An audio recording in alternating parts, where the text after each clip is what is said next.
to our weekly Bhakti Vaibhav class. So in the last class, we just started 32nd chapter, having seen through 31st and 30th chapters, wherein Lord Kapila is talking about the life and the various activities a person performs in the mode of ignorance and in the mode of passion. Mostly in order to fulfill their own desires, requirements to themselves and the family. They perform various activities, and most of such activities could be considered shortcut activities, non Vedic shortcut for immediate gratification. As a result of that, they go through suffering while they are here, and after death, they will go to hell and go through intense suffering. So, like that. So, but some fortunate souls, somehow or other, they try to understand what is birth, what is death, what's happening all around. So some of the basic things they try to understand, they start inquiring about Atma, Paramatma. As a result of that, slowly they enter into mode of goodness. Now, those people within the mode of goodness also we have different stages. Not that mode of goodness is like one single point state, not like that. In that mode of goodness also there is gradations. Little mode of goodness, medium mode of goodness, maximum mode of goodness, all these things. So at least in order to appreciate what the Vedic literatures are saying, in order to have the enthusiasm or determination to practice what Vedas are saying, one need to be in the mode of goodness. So now Lord Kapila will talk about what are the different things the people in the mode of goodness perform. This whole chapter, it is all about that. This chapter is quite technical, and also at the end he also gives a quick summary of what all he spoke till now. Everything has been summarized. So this chapter is quite technical. Request all of you be attend to in order to appreciate what Lord Kapila is trying to say. And then we saw in the first four verses wherein Lord Kapila is talking about sakama karma. So what is the kind of mentality the people have in order to fulfill their desires, but they want to follow the Vedic rules and regulations. So they are called sakama karmis. Matlab, they follow the Vedic injunctions in order to fulfill their desires. From Shastra point of view, attaining a better standard of life, better comfortable life, better opulent life is sakama karma. Mainly, going to Pitraloka, going to Swargaloka, or getting birth in aristocratic family is what comes in that category. So, so they hear from Vedas. The Vedas say that you got to perform dharma so that you will get artha. When you have artha, you can fulfill kama. So in that way. So as part of dharma, they have so many pious rituals. They undertake all those pious rituals with faith on the worship of the devatas, and they don't have so much faith on the worship of the Supreme Lord. Because the Vedas, which are promoting Sakama Karma, they glorify the devatas and they glorify the worship of the devatas. As a result of which, they will attain the specified results. So they worship the devatas, they worship the Pitrus, and then eventually they'll go to either Pitraloka or Devaloka, and they have good time there, and then they come back. So this can continue life after life. They perform piety, go to Swarga. Once piety is over, they come back again, perform piety, go to Swarga, and come back. So one may say that, yeah, this is eternal. Yeah, it will continue like this. I'm happy going to Swarga, taking birth in aristocratic family, again going to Swarga and coming back. No problem, no other problems in life. But Bhagavatam says that no, no, my dear sir, it is not eternal. There is something called as Pralaya, which takes place at the end of day of Brahma. That time, the planet itself is destroyed. Then what kind of pious activities we will do to go there? When planet itself is not there, when Sargaloka itself is destroyed, what is the use of you performing pious activities then? So, this is not everlasting. Going to Sargaloka is not a everlasting concept. It has its own time limitations. Okay. Those who appreciate this concept, those who understand this, then they will ask the question, then what is the eternal world? The eternal world is liberation. In order to attain that liberation, one need to practice Nishkama Karma Yoga. Oh yes, I say again, I will practice Nishkama Karma Yoga. Till now, I was practicing Sakam Karma to go to Swarga, have a better stand of life. If there is something much better than that and also it is eternal, why I don't do? I will do definitely. So, what are the rules and regulations for practicing the Nishkama Karma Yoga? They are mentioned in the next three verses 5, 6, 7. Intelligent people who do not desire the results of their prescribed duties, first of all. So, here, Sakama Karmis are performing activities expecting the results. So, I want to enjoy the result, that's why they are performing activities. But if one want to go to liberation, if one want to go to transcendence, the first and foremost thing is that you perform your duty, but don't anticipate the results. You leave the results. Results are accumulate. One day they offer you liberation. If you start spending the results right now, you will never ever get liberation. So it is like long-term saving, something like that. So intelligent people who do not desire the results of their prescribed actions for artha and kama, that means they continue to perform dharma. No anticipation for getting artha and no anticipation to fulfill their kama. They make artha and kama zero. Only dharma is there 100%. Having offered all results to the Lord, but somebody may say that results are coming, but where will they will go? Offer them to Lord. Being free from attachment, don't become attached to the results, and peaceful, and remain peaceful. You don't question. I'm working, and I'm not enjoying any result. Don't question that. Wait for the time to get the results. Don't expect the immediate results. Wait for the long-term plan, and also have a pure consciousness. That means no material ambitions and no material attachments, no material desires. It is called pure consciousness. So that means our consciousness is not attached to anything material. It is completely attached to transcendence.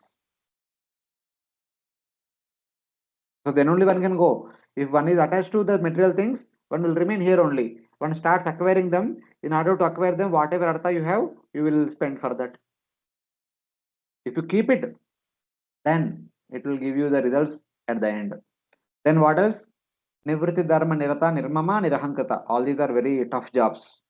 Engrossed in actions of detachment. Nivritti Dharma Nirata. Always perform Nivritti Dharma. That means Nishkama Karma Yoga.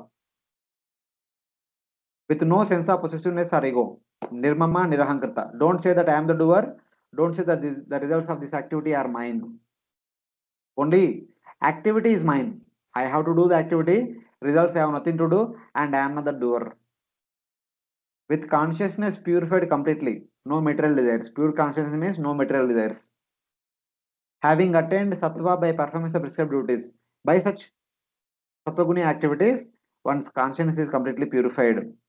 Going by the path of sun, they attain the perfect Lord. One day, having given up this material body, taking the help of the sun, they travel from Bhuloka to Borloka to Swargaloka. Then from there, they jump onto Maharloka. From Maharloka to Janaloka, Janaloka to Tapaloka, Tapaloka to Satyaloka. After Satyaloka, eventually, whenever they wish, then they enter into Brahman, Sahajya Mukti. Going on the path of the sun, they attain the perfect Lord, the controller of higher and lower beings, who is the material cause and the efficient cause of the entire universe. They attain the Lord in his feature known as Brahman, who is the cause of the material creation. So the process is quite simple, but practice is very difficult. It is not as simple as we can read. One need to have strong determination. So as a grasa, one need to follow all these rules and regulations. Then as a vanaprastha sannyasa, one need to practice Ashtanga Yoga, Jnana Yoga, and Ashtanga Yoga, all these things. Then one can attain all these things. This is a very hard, very much hardships one has to go through in this process. Nishkama Karma Yoga followed by Jnana Yoga, followed by Ashtanga Yoga, and eventually attaining Brahman. So this is done by determined Sattva-guni people. And other lower Sattva-guni people, they say that no, we cannot do so much tapasya. We'll do little bit tapasya and charity and yajna, all these things, and we will go to Swarga and enjoy. When that is over, I'll come back again, perform the same thing, again go to Swarga and come back. But in order to go to Brahman and not to come back, one need to perform very, very, very strong hardships. So till here, we discussed in the last class. So today, we will continue with the text number 8. So now, 8 to 15. So there are some people are called as Nishkama Karma Yogis. Nishkama Karma Yogis means performing activities without desire to enjoy the results, but with a desire to attain transcendence. And when you remove the word yoga, then what remains is Nishkama Karmis. Nishkama Karmis, they do not have the desire to attain the transcendence, but they say that we want to attain the higher destiny. But what is that higher destiny? They don't give any name to that higher destiny. They don't say that the absolute truth or something like that. They say something, some higher destiny. So such kind of people are called Nishkama Karmis. There is no yoga concept in that.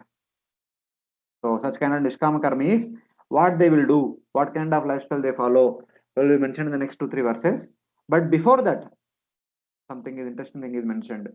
The previous Nishkama Karma Yogi, having gone to, having taken shelter of sun, passing through Borloka and Sargaloka, enters into Maharloka, then Janaloka, then Tapaloka, then Satyaloka. Having reached Satyaloka, how long he can stay in Satyaloka?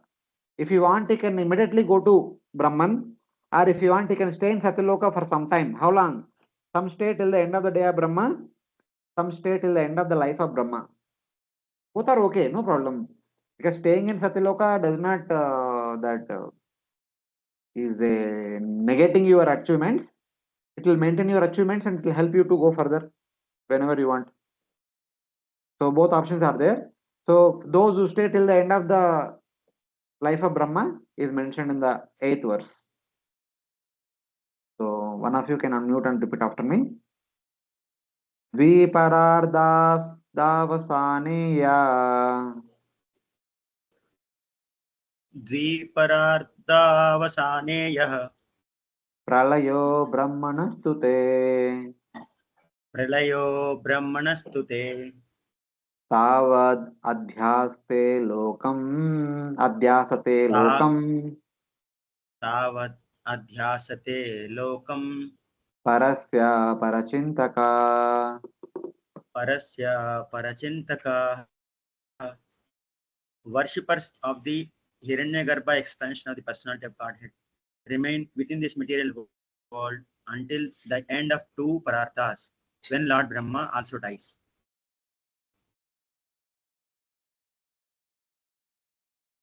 They remain on Satyaloka, meditating on Brahma until the end of Brahma's life of 2 parardhas. Brahma is just a Gunavatara of the Supreme Lord. Worshippers of Hiranyagarbha by Bhakti Mishra Jnana gradually attain liberation along with Brahma. So, they stay with Lord Brahma in Brahmaloka or in Satyaloka. Okay? Meditating upon the absolute truth along with Brahma. And at the end of Brahma's 100 years of lifespan, along with Brahma, they also attain liberation. Shruti says, Brahmana sate sarve samprapte prati sanchare parasyante kritatmana pravishanti parampadam. Those who are on Brahmaloka with exalted status at the time of dissolution go directly to the supreme abode along with Lord Brahma.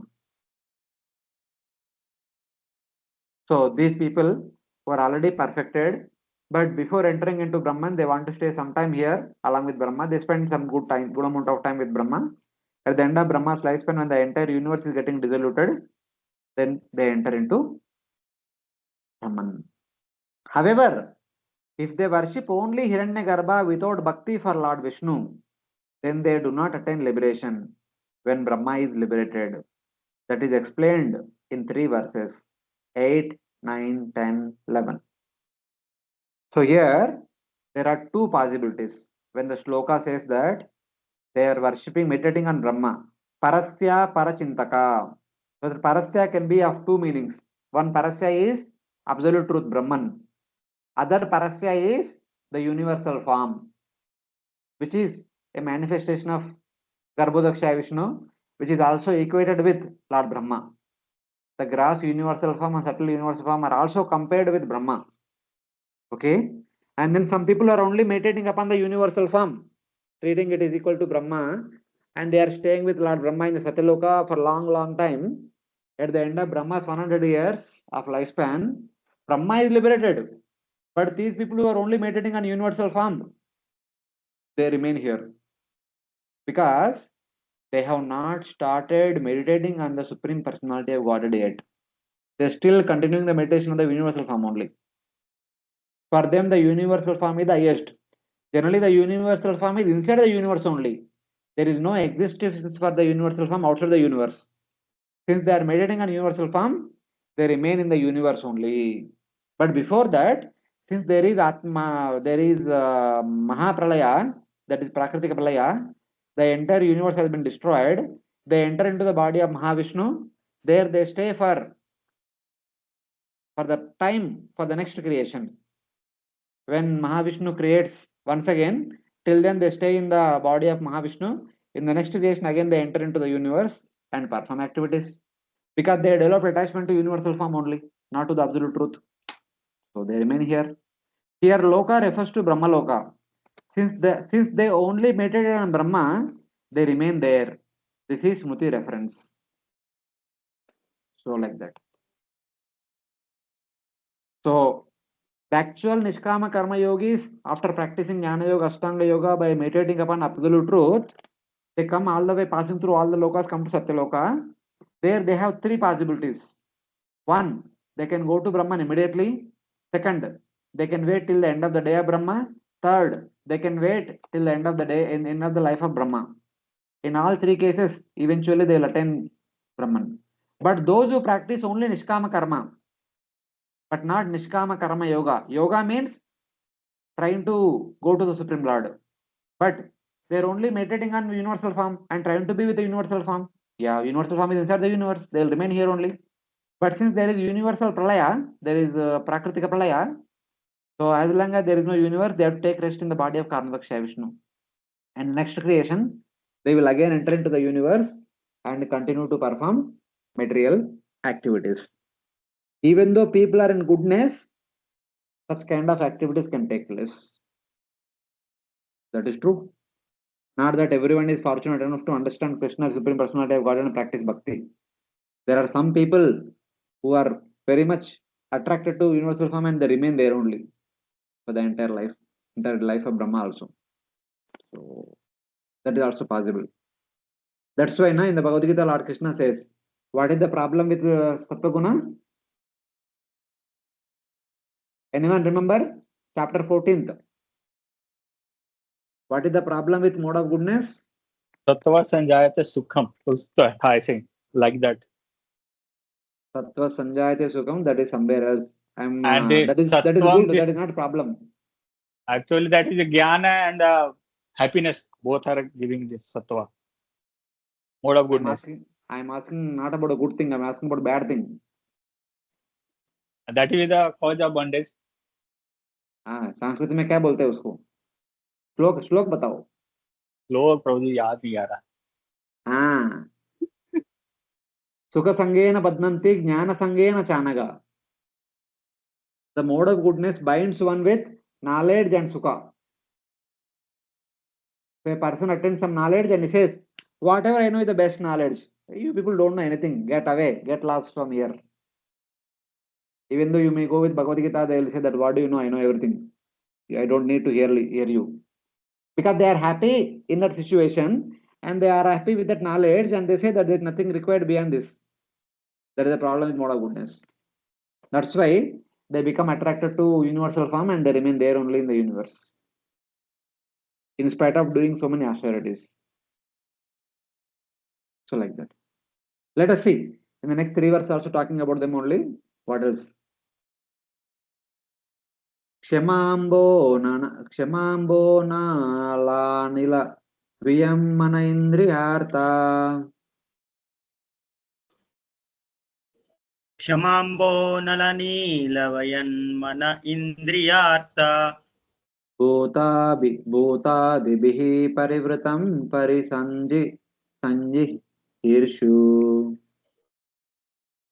భూతాదిభిః పరివృతం పరిసంజిహీర్షు అవ్యాకృతం విశతి యర్హి గుణత్రయాత్మా అవ్యాకృతం విశతి అర్హి గుణత్రయాత్మా column పరాఖ్యమనుభూయ పరస్వయంభూ column పరాఖ్యమనుభూయ పరస్వయంభూ. After experiencing the inhabitable time of the three modes of material nature known as two pararthas, Lord Brahma closes the material universe, which is covered by layers of earth, water, air, fire, ether, mind, ego, etc., and goes back to Godhead. Hare Krishna. desiring to give up his body covered by earth, water, fire, air, ether, mind, senses, sense objects, and ahankara. Knowing the length of his life of two pararthas, Brahma, composed of three gunas, enters Mahavishnu. That means, now, what happens at the end of Brahma's 100 years of lifespan? So, unka जीवन काल खत्म हो गया. So he has to give up his body and then go to the source of him. The Mahavishnu is the source of everything that is there in the universe. He wants to go back to his source, Mahavishnu. So he will do that by giving up all the elements which are making his body. At the time of great dissolution, Prakritika Pralaya, Brahma becomes liberated. He desires to give up his body of Vairaja, surrounded by the elements starting with earth. So his body is known as Vairaja. Vairaja means the gross universal form is known as Vairaja.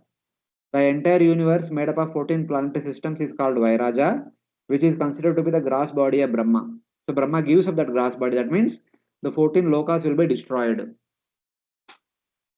He composed of the three gunas, but predominated by Rajoguna, enters the Supreme Lord, the Antaryami of Prakriti, Mahavishnu, knowing the time of two Pradarthas ended.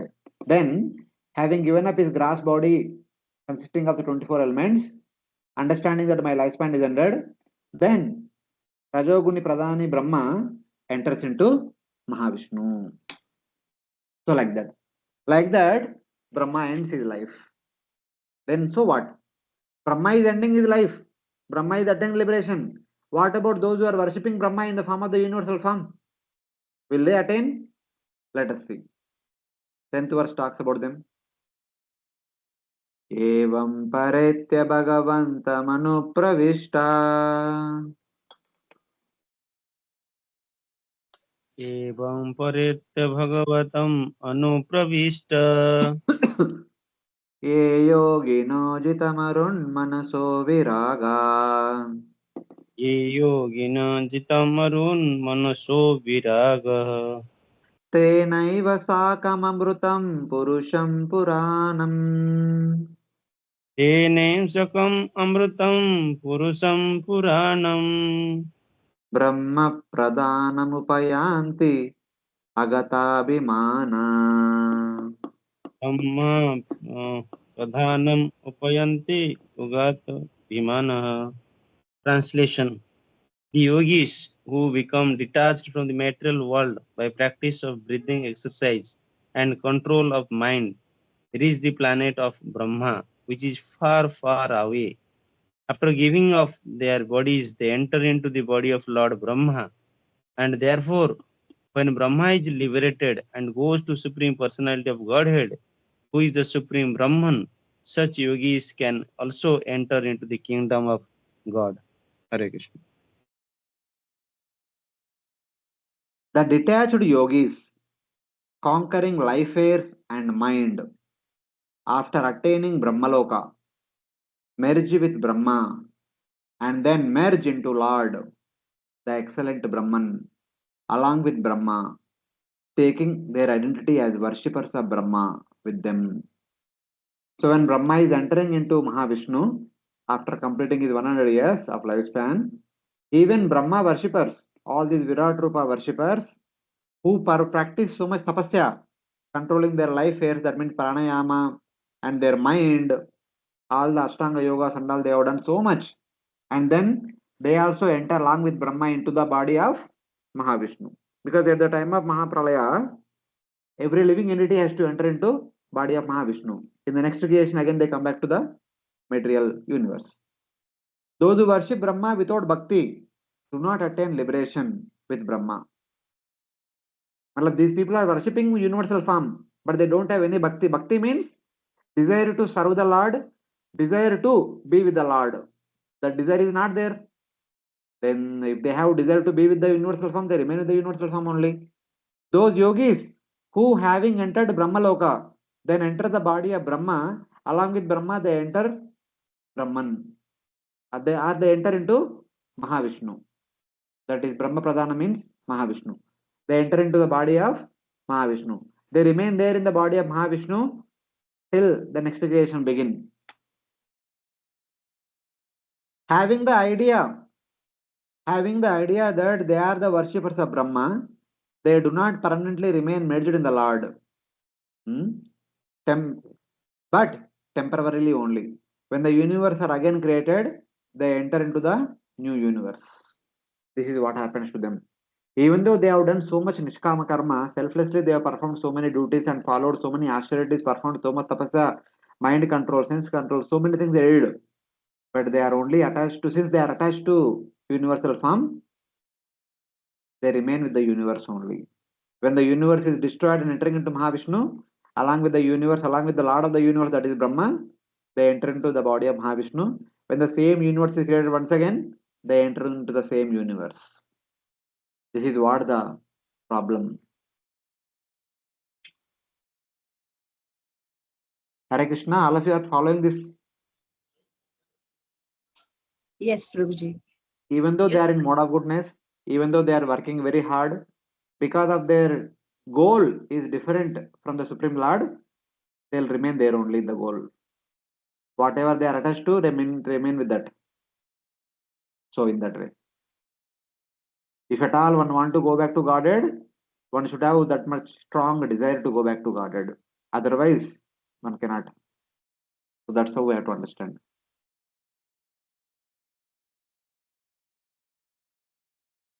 So then, what happens to them?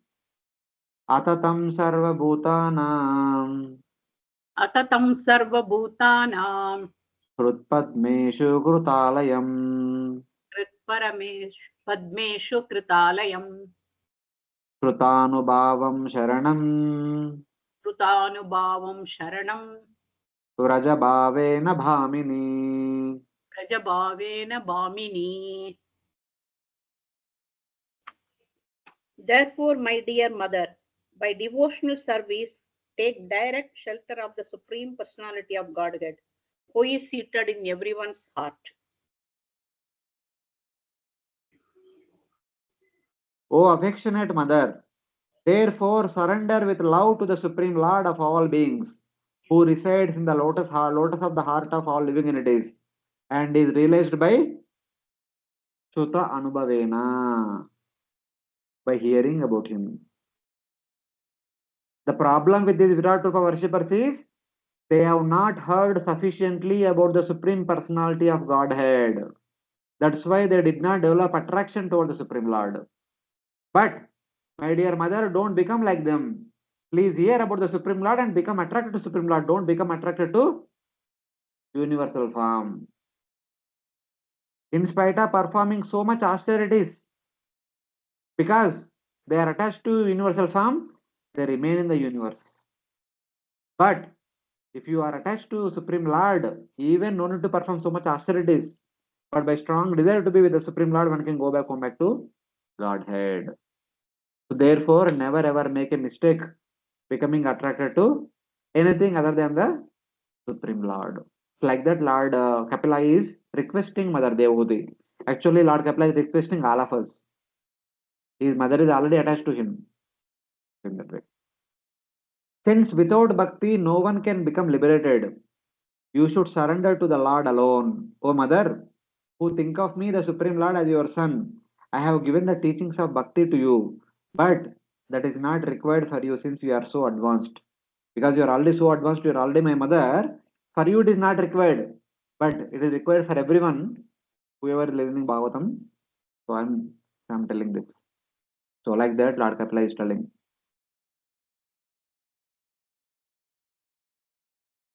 So then there is a question. Abhi aap bol rahe, all these people are attracted to universal form and worshipping the universal form, treating the universal form as non-different from Brahma. And you are telling that Brahma attains liberation, but these people do not attain liberation. How come? What makes Brahma attain liberation and others are not attain liberation? And they are worshipping Brahma only. So this question might come. That question is answered in the next 3 verses. Let us see. Adhyasthiracharanam yo Adhyasthiracharanam yo Vedagarbha saharshibihi Vedagarbha saharshibihi Yogeshwarai Kumaradhyai Yogeshwarai Kumaradyai Siddhair Yoga Pravartakai Siddhair Yoga Pravartakai Veda Drishtabhimanena Vedadishtabhimanena Nisangenapi Karmana Niksangenapi karmana Kartrutva Sagunam Brahma Kartrutvat sagunam Brahma Purusham Purusharshabham Purusham Purusharshabam Sa Samshrutya Punakkale Sa Samsrutya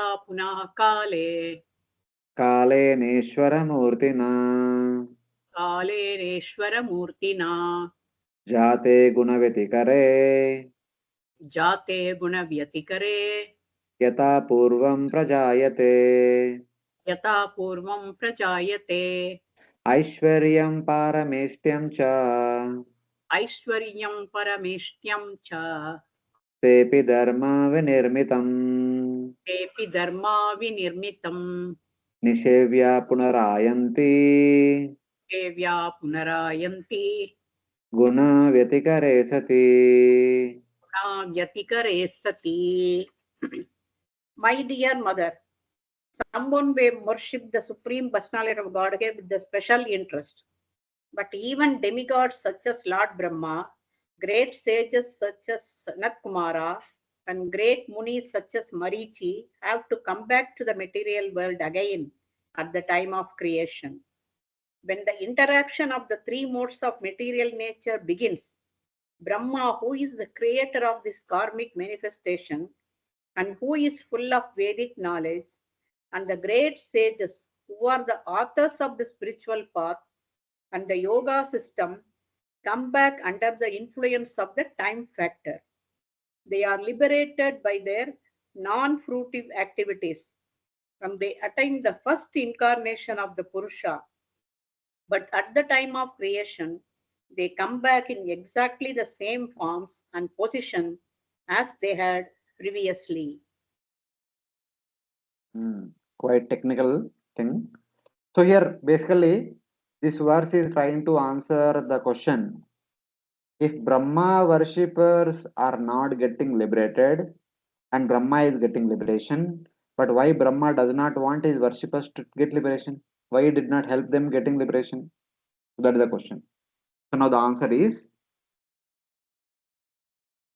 sometimes Brahma, the creator of the moving and non-moving entities, Sthira Characharam Adya, the knower of the Vedas, Vedagarbha, along with the sages, Saharushibihi, the lords of the yoga, the Kumaras, and other perfected beings and practitioners of yoga, because of seeing difference and false identity by conceptions of being a doer, enters into the Lord by execution of activities with detachment, but is born again after some time by the force of the Lord in the form of time, with the disturbances of the gunas. So now the thing is that here the problem is they see the universal form, the manifestation of the universal form as different from the Lord and superior to the Lord, and they become attracted to that only. And such kind of people, they even though they enter into the body of Mahavishnu, but they do not attain liberation. Instead, they will again enter into the new material universe when the new universe is created. That is what happens because of the Bhinnadruk Bhava, Veda Drishtaya, because of seeing difference and false identity, Abhimanena, by the conception of being a doer. I am the doer. I can decide what I want. I do not need anybody else's mercy. Such kind of thing. The sages also endowed with powers by their pious acts come back, become disturbed. Come back when the gunas become disturbed. Basically, even though from the external point of view they are performing severe austerity, they are called as great sages, but because they have more attachment for the universal form and they consider the universal form to be better than the Supreme Lord, and they remain with the universe wherever the universe is there. Even Brahma's liberation is also only an appearance. So such kind of Brahma who does not help his followers to attain liberation and himself is trying to attain liberation, does not helping others. And even though we may say that Brahma is getting liberation, there is only an imitation kind of liberation. If the follower is not getting liberation, how the master gets? The follower is completely surrendered. So like that it is being indicated. Brahma's liberation is also only an appearance of liberation. In Bhagavad Gita chapter 4 text number 11, the Lord says that Mameve prapadyante mayamyatam tarante. Those who surrender to me cross over by Maya. From this it is understood that even Brahma does not get liberation if he does not have bhakti. Then what to speak of others? That means the understanding is that even though Brahma is the creator of all the Charachara species, even though Brahma is Vedagarbha, but if he does not have bhakti for the Supreme Lord, he himself is not liberated. Then what to speak of the followers of Brahma?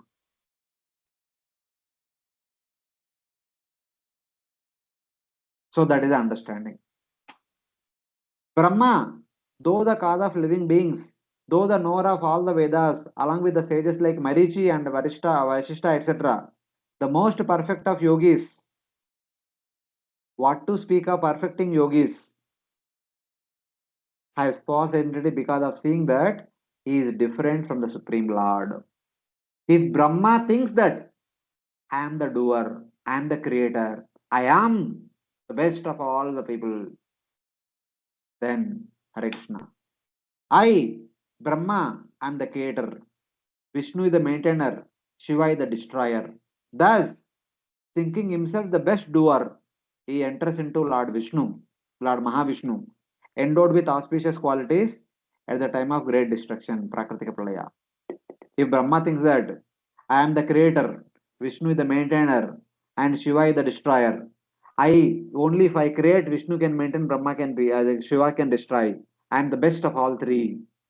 Hare Krishna. Okay. And again born after some time, when Mahatattva and other elements are again appear because of the disturbance of three gunas, Brahma is born again as Brahma. So Purana Brahma again takes birth as new Brahma. Because he was so much proud of his position being Brahma. So, okay, Brahma bankar raho. You are best, okay, being, you are best and Ramesha be like that only. You are best as Brahma, so remain as Brahma. So like that. The sages accompanying Brahma, enjoying power such as anima by their karma, jnana and yoga in the previous Mahakalpa, come back again in the next Mahakalpa. So then even those who say that, oh Brahma, you are the best. Brahma, if Brahma thinks that I am the best, he will remain. If those who think that Brahma is the best, they will also remain. Like that. Then there is the next question. One may ask the next question also. How is it possible for the greatest yogis like the Kumaras and other perfected beings and gurus omniscient to yoga practice to have false conceptions of identity and to see difference How could they be great masters of yoga but have false identity and seen differences? How can Brahma and the great sages can have such kind of concept that I am the best, I am best, I am the best, and I am better than Vishnu? Like that, how can they think? One may say, one may ask. Without false conception, they search out Brahman, the supreme absolute truth. But having the conception that Brahman takes on variety only through Maya, they see differences in the personal form of the Supreme Lord. The problem is, they say that they are looking for Brahman, but they commit offense against Bhagavan. Whatever avatars that are appearing in this material world, they say that even Brahman coming under the shelter of Maya, under the control of Maya, takes on the forms known as Kurma, Varaha, Vamana, Krishna, Rama, etc. By the way, today is Vamana Dvadashi, the appearance day of Vamana. And according to such people, the Brahman coming under the control of mode of goodness, appearing as or taking the illusory form of Vamana. This is the offense they do. As a result of that, they will not attain liberation. Such kind of people attain only Mahavishnu after the Mahapralaya. Then the next creation they get birth again. And they identify themselves as realizers of Brahman and reject the Lord with form. With this vision and identity, they think they are the doers, having a right action to having a right to action. And thus such kind of people with such kind of methodology, they come back in the next creation. This Brahma, sages, yogis, jnanis, and kumaras are divided of bhakti. So the current verse discussing, even somebody may be Brahma, even somebody may be great sages like Kumaras and Vashishta, Marishi, etc., etc. If they have this kind of Binna Drishya concept, that even though they are searching for Brahman, but Brahman takes onto avatars under the mode of goodness, they committed big blunder. And they think that I am the best doer. I have right to act as the creator. I am the best among all the three personalities. Then they are done. So such kind of concept, if it is there even in Brahma also, such kind of Brahma will not be liberated. And then what to speak of the followers of Brahma, all the great sages. But with bhakti, they attain liberation and prema bhakti with dasya and other relationships according to their bhakti. But if all these people have bhakti, they will not come back again. They will attain permanent liberation.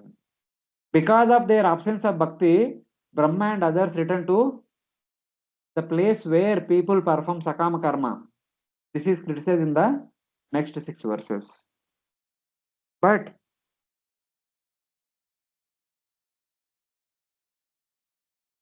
those people who do not have bhakti, only they return. But in our universe, there is another point also. But within our universe and many other universes, Brahma, great sages, Kumara, they all have bhakti. So they don't return. They'll actually attain absolute truth. So like that, Lord Kapila is doing. That means even though if one had even a person of Brahma, like caliber of Brahma, if they have Binna Drisha, even though they might have performed the greatest sacrifices, they will have to come back. Their position may be retained, but they will remain in this material world. If they have Binna Drisha, if they have the concept that I am the better than Vishnu, Brahma, I am Brahma, and my activity of creation is better than the activity of Lord Vishnu. And Lord Vishnu's personal forms are creations of Maya. So such kind of people remain in this world. Yeah. Yes. Somebody raise their hand. Hare Krishna, Prabhuji. Yes, Mataji. This difference, can you just explain once more? Difference in the personal form means they don't regard Supreme Personality of Godhead's personal form. They regard only Brahman. And that difference word is not very clear, Prabhuji. Here, the first meaning of difference is I am Brahma, he is Vishnu, and he is also like me, I am also like him. I am doing something, he is doing something, but my activity is better than his activity. That is the difference. But in reality, we are all an expansion of Lord Vishnu. As a result not- of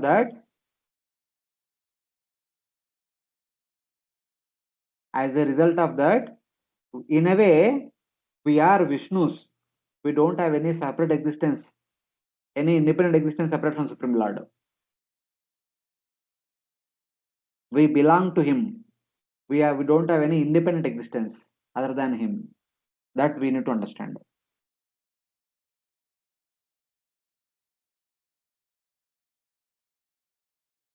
Hare Krishna. Hare Krishna, Prabhuji, they do not Ah. accept the other forms also, which as Supreme Personality of Godhead. Is it like that? No, no. Like Other Vamana forms. Avatar? No, that's what I'm saying. Na? Other forms, Vamana is also like my form. I'm out of illusion. I'm in this human. I'm thinking that I'm a human being. So out of illusion, the form is made. So like the concept of Brahma Satya Jagan Mithya is there, na? Yeah. Everything Yeah. in the Jagat is Mithya, including the avatars. They are also Hmm. Mithya. Okay. Okay. So In that way. way. So actually, difference is not the correct word, na? If in English it is giving some other meaning. Difference bolega So to, that is correct way to understand is that so they treat Vishnu to be one among us. Jaise mein vaisa ho. So like that. That is the okay, difference. Prabhuji. Got it. Okay. Other devotees are able to follow this. This entire chapter will be like this only. So technical, eh? So as I mentioned. Yes.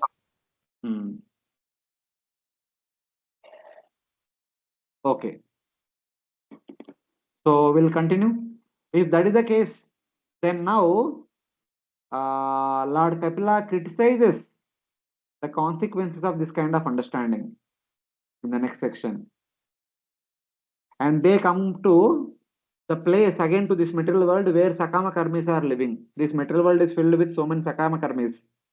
So these people, in spite of performing so many austerities, in spite of staying in Brahmaloka during the previous lifespan of Brahma, but in the next creation, they take birth among the Sakama Karmis, where the doership mentality is very much prominent. So like that. So what kind of mentality the Sakama Karmis possess and what kind of activity they perform, what kind of results they get, that is mentioned. But all these things are rejected by Lord Kapila. So this is not good for one who want to go back to Godhead. Like that. E tuya sakta manasa Ye tviya sakta manasa karmashu shraddhayanvitaha karmashu shraddhayanvitaha kurvanti apatisidanti kurvanti aprati siddhanti. Sorry. nityani apicha krishna cha. Nityani api cha kritsnaha. Persons who are too addicted to this material world execute their prescribed duties very nicely and with great faith. They daily perform all such prescribed duties with attachment to the fruitive result. Hare Krishna. Yeah. Having taken birth among the Sakama Karmis, what they will do? With minds attached to this world, with faith in prescribed duties, karmashu shraddhayanvita, they perform kama karmas and nitya karmas. Kurvanti aprasidanti nityani api, to the fullest extent, completely. They are devoted to perform nitya karmas and kama karmas. Nitya karmas means daily duties. Every day morning, get up, go to river, take bath, offer sandhya, perform Gayatri, come back and perform all the activities. Especially we can see these things in the Brahmanical family members. The Vedic rituals that they do morning, afternoon, evening, all the three sandhya kala duties, etc. etc. And kama karmas are in order to fulfill the desire, they perform some yajna, some vrata, some vow, this, that, all these things time to time. So they are attached to that. They perform kama karmas as well as daily duties. These though recommended in Shastra, are criticized, then what to speak of them? For what to speak then of performing sinful actions. Even though Lord Kapila is criticizing the performance of daily and Naimitika karmas, Kame karmas, not Naimitika, Nitya and Kame karmas, because the purpose for which they are performing is aspiring to enjoy the results. That's why these things are meant to criticize. Then what to speak of performing sinful activities to enjoy? Even if one performs Vedic duties to in order to enjoy, they are criticized. Then what to speak of performing sinful activities to enjoy? They are obviously double criticized. So like that is indicated. Rajasa kunta manasa Rajasa kunta manasaha kamatmano jitendriya kamatmano jitendriyah pitrun yajanti anudinam pitrunyajanti anudinam gruheshu abhiratasya gruheshu abhiratasaya. abhiratasayah.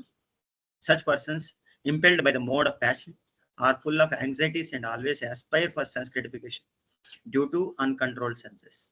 They worship the forefathers and are busy day and night improving the economic condition of their family, social, or national life.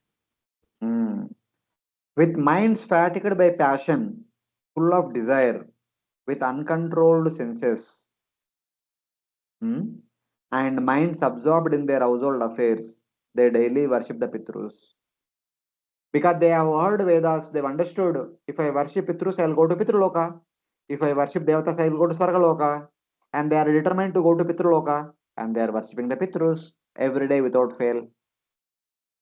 That's why it is called Nitya karmas and Kame karmas. The Kame karma is to go to Pitraloka, they have the desire. In order to go there, they need to perform periodic rituals and they also need to perform daily rituals. So, if very strong, the activity will also be strong. So, like that. नित्य कर्मा से हम वैकुंठ धाम जा सकते हैं ना? नहीं.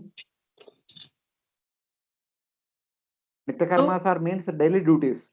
Whatever daily duty, getting up early in the morning, taking bath, wearing fresh clothes, and performing Sandhya Vandan. And if the Brahmanas are Agnihotri Brahmanas performing Yajna, So what performing is their Gayatri. destiny? Sorry? What is their destiny? No, destiny is not determined just by Nitya karmas. Destiny is determined by Kama karmas. So you have to decide your destiny and you have to perform the karmas according to the destiny. Nitya karmas are just simple the basic requirement of one's existence here. We are human beings, so we need to behave like a human being. That is the basic expected thing.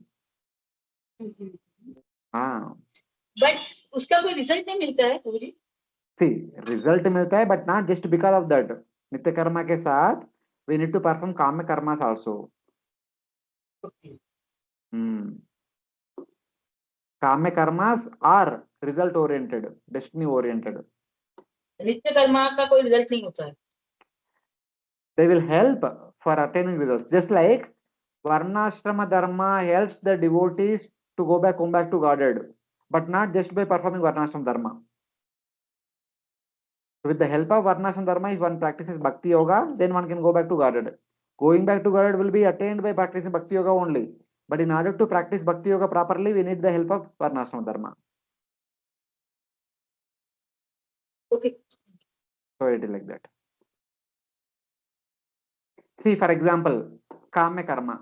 Kame Karma means performing a special sacrifice, special yajna. Can you directly go and sit in front of the yajna and perform yajna? No.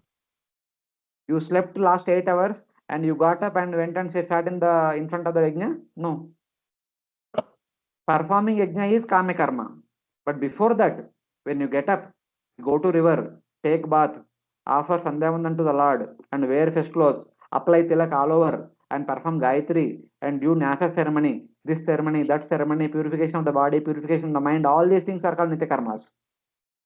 Then you sit in front of the yajna and perform yajna. Performing yajna is Kama Karma. Okay. Now clear. You are getting? Yeah, now I clear. If somebody is coming from the Brahmanical family background, they can understand. Even for normal people also, every day morning, daily morning, we get up and take bath and apply tilak and wear fresh clothes. That is our nitya karma.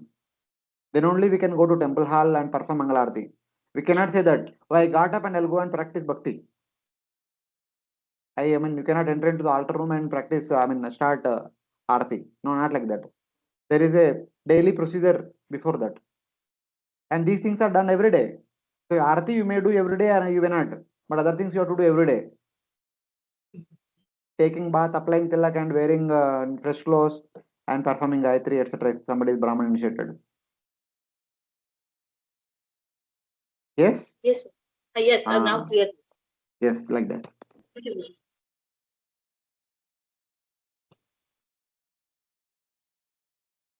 So the underlying theme is, yes, whatever we are attached to, in order to attain that, we perform, we go to whatever extent is possible. We perform the activities very determinedly, with determination.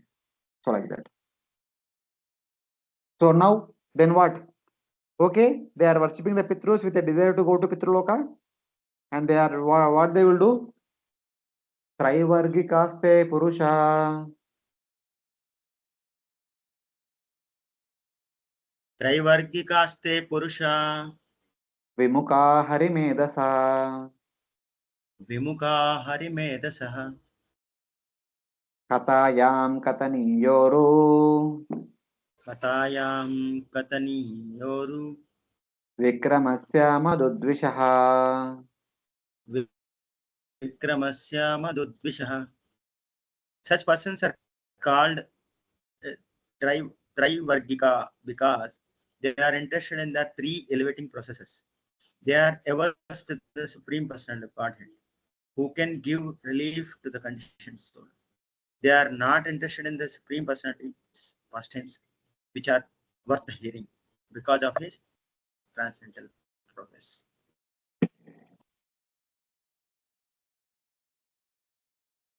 This is the problem with Vedavada Ratas. Yam imam pushpitam vacham pravadanti avipachita Vedavada Rata Partha na anyat asti iti vadina. They say that I have studied the Vedas. I have understood the Vedas. The Vedas outrightly tell that you need to perform so and so yajna, so and so dana, so and so tapa, so that you will go to Pitraloka or you will go to Sargaloka. This is the ultimate conclusion of the Vedas. Even though you may go with Bhagavad Gita or Bhagavatam, you may say that no, the essence of the Vedas is Bhakti. Lord Krishna is telling in the Bhagavad Gita, 15th chapter, Vedesha Sarver Ahameva Vedyo Vedanta Krit Veda Videva Chaham. And they say that 15th chapter, much later, forget it. In the very beginning only, Lord says, purpose of life is to practice so and go to Svarga. That's how they say. And they say that, oh, all those things are the secondary statement. The first statement is attainment of Svarga is the purpose of human life. That is the perfection of human life. So they say that ना अन्य सत्य थी वादना है इसके अलावा कुछ है ही नहीं कुछ मीनिंगफुल है ही नहीं वेदों में. So like that. These persons are only interested in artha, dharma and kama. They are primarily interested in getting artha and they get artha only if follow dharma. For what purpose they want artha? So that they can fulfill their kama. Such kind of people who are only interested in dharma, artha, kama, they are called as Traivargikas. And they are very much averse to the topics of the Supreme Lord, who knows how to destroy samsara. Katayam Harimedasa. Even if you say that, my dear friend, instead of worshipping these yajnas and vratas, worship Lord Vishnu. Lord Vishnu can give you mukti, moksha pradata sarvesham, Vishnur eva na samshaya. Even if you say that, no, they are all secondary. मुक्ति गिफ्ती नहीं चाहिए मुझे हमको स्वर्ग जाना चाहिए. And they say that they are all inferior goals. Going to Swarga is the topmost goal.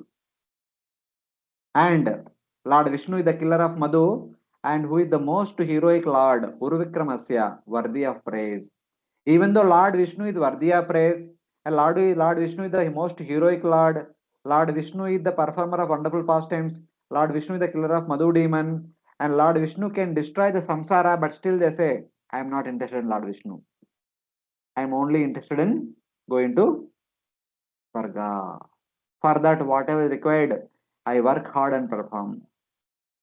This will be the mentality of Sakama Karmis, the Vedavada Rathas, Trivargikas. Hari Medasa means of he who knows how to destroy the samsara. Hari means destroyer, Medasa means he knows. Hari Medasa, he who knows how to destroy the samsara of the conditioned soul. That is Lord Hari. Still they say, I samsar gimsar chhod do, mukti bhikti chhod do, हमको स्वर्ग जाना चाहिए. That is the mentality of Trivargikas. That is the problem with mode of goodness.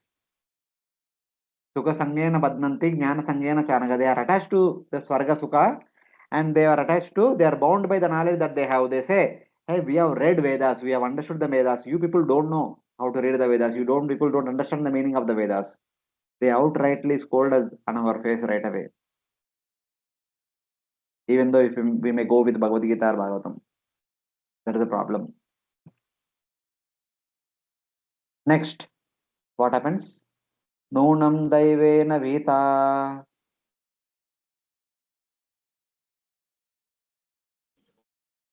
Nunam Daivena Vihita. Echa Chutakata Sudam. Yecha Chutakata Sudam. Hitva Shrunvanti Asadgata. Hitva Shrunvanti Asadgatah. Purisham Iva Vidbhuja. Porisham Iva Vidbhuja. Such persons are condemned by the supreme order of the Lord because they are averse to the nectar of the activities of the Supreme Personality of Godhead. They are compared to stool eating house. They give up hearing the transcendental activities of the Lord and indulge in hearing of the abominable activities of materialistic persons. So Lord Kapila is outrightly criticizing such people. Struck by fate, rejecting the nectar topics of the Supreme Lord, they hear material topics like pigs eating rubbish. Topics about the Lord alone are sweet. Rejecting those, they hearing everything else. Everything else includes all the material topics. Vayasam Tirtha, who would not enjoy nectar if they receive it. Pigs rejecting milk and sweets seek out only rubbish. Even if you offer sweet rice, pigs never eat sweet rice. Instead, they eat rubbish in the gutter. So like that. Even when the Vedavata, the Rasas given Bhagavatam, Krishna Katha, they don't want to hear that. They are only happy in the dreams of going to Sarga. So like that. That is the problem with Sakama Karma. Dakshinena pataryamna Dakshinena Prataryamna Yamna Pitralokam vrajanti te Pitrulokam Prajanti Te Prajam anu prajayante Prajamano Prajayante Smashananta kriyakrita. Mashananta Kriyakritaha. Such materialistic persons are allowed to go to the planet called Pitraloka by the southern course of the sun. But they again come back to this planet and take birth in their own families, beginning again same fruitive activities from birth to the end of the life. Performing scriptural duties from impregnation till death. Matlab, they perform all the Vedic rituals from birth to death. Such kind of people, they go to Pitraloka by the southern course of the sun, and they reborn and then reborn among the family members because they are worshipping their Pitrus with a desire to go to Pitraloka. They have gone to Pitraloka because they are very much attached to this family. In the next, after completing their piety there, they will again take birth in the same family lineage because their attachment to this family lineage is so strong. Either they go to the Pitraloka where their ancestors are there, or they take their birth in their future lineages afterwards. So this is what happens to them. They are reborn among their sons and family members. They perform all prescribed activities of scriptures from impregnation to funeral rites. So like this. So this is what happens because of strong attachment to one's own family. Then how do they take birth on earth? How? After going to Pitraloka, how will they take birth again here in the same family? Tataste kshina sukruta ततश्चे स्वीनसिकृता punarlokam mimamsati पुनर्लोकं विमंसति patanti vivasha devai पतन्ति विवशा देवे sadyo vibramshitodaya. सद्तो विभ्रंशितोदया. When the result of their pious activities are exhausted, they fall down by higher arrangement and again come back to this planet. Just as any person raised to the high position sometimes all of a sudden fall. Having exhausted their pious rituals, their results of their piety, they helplessly fall to earth again, their enjoyment destroyed by fate. Here they have performed some punya from birth to death. As a result of that, they have gone to Pitraloka, they enjoy opulences there. Once piety is over, they take birth again on this earth. Their pious results are exhausted and then they fall again. Udaya means acting for enjoyment. Stetam bhuktva sargalokam vishalam skine punne martelokam vishanti. Evam trayi dharma manu prapanna gata gatam kama kama labante. This is what happens when somebody is attached to sakama karma. Lord Kapila says that, see, this person is very much attached to sakama karma. From the very birth, he starts performing pious activities, the Vedic rituals, Vedic rules and regulations, he follows everything with a desire to go to Pitraloka. Ultimately, will go to Pitraloka at the end of the life, but eventually he has to come back. If one uses all the time, all that energy in worshipping Lord Vishnu, what will happen? Just like one is going to Pitraloka, one will also go to Goloka. But the difference is, whoever goes to Pitraloka have to come back again. But whoever goes to Goloka, they no need to come back again. That is the difference. Therefore, my dear mother, therefore utilize your time and energy in worshipping Lord Vishnu with a desire to go to Vaikuntha or Goloka, from where, having gone there, no one will come back. So, for that reason, Lord Kapila is talking about Sakama Karmis, their practices, their goal, and what happens afterwards. And come vis-a-vis. If you do bhakti with the same intensity, with the same dedication, the same time, you can very well go to Goloka Vrindavan and don't need to come back afterwards. So like that. That's how Lord Kapila is inspiring all of us. But on the other hand, but while living from birth to death, a person goes through so many samskaras. The list of the samskaras are there. You can read through all these things, when they are performed, where they are performed, etc. etc. Garbhadana, Pumshavana, Simantonena, Shoshanti Homa, Jatakarma, Nishkramana, Namakarana, Paushtikarana, Annaprasana, Karnaveda, Chudakarana, Vidyaramba, Upanayana, Samavartana, Vivaha, and Anteshti.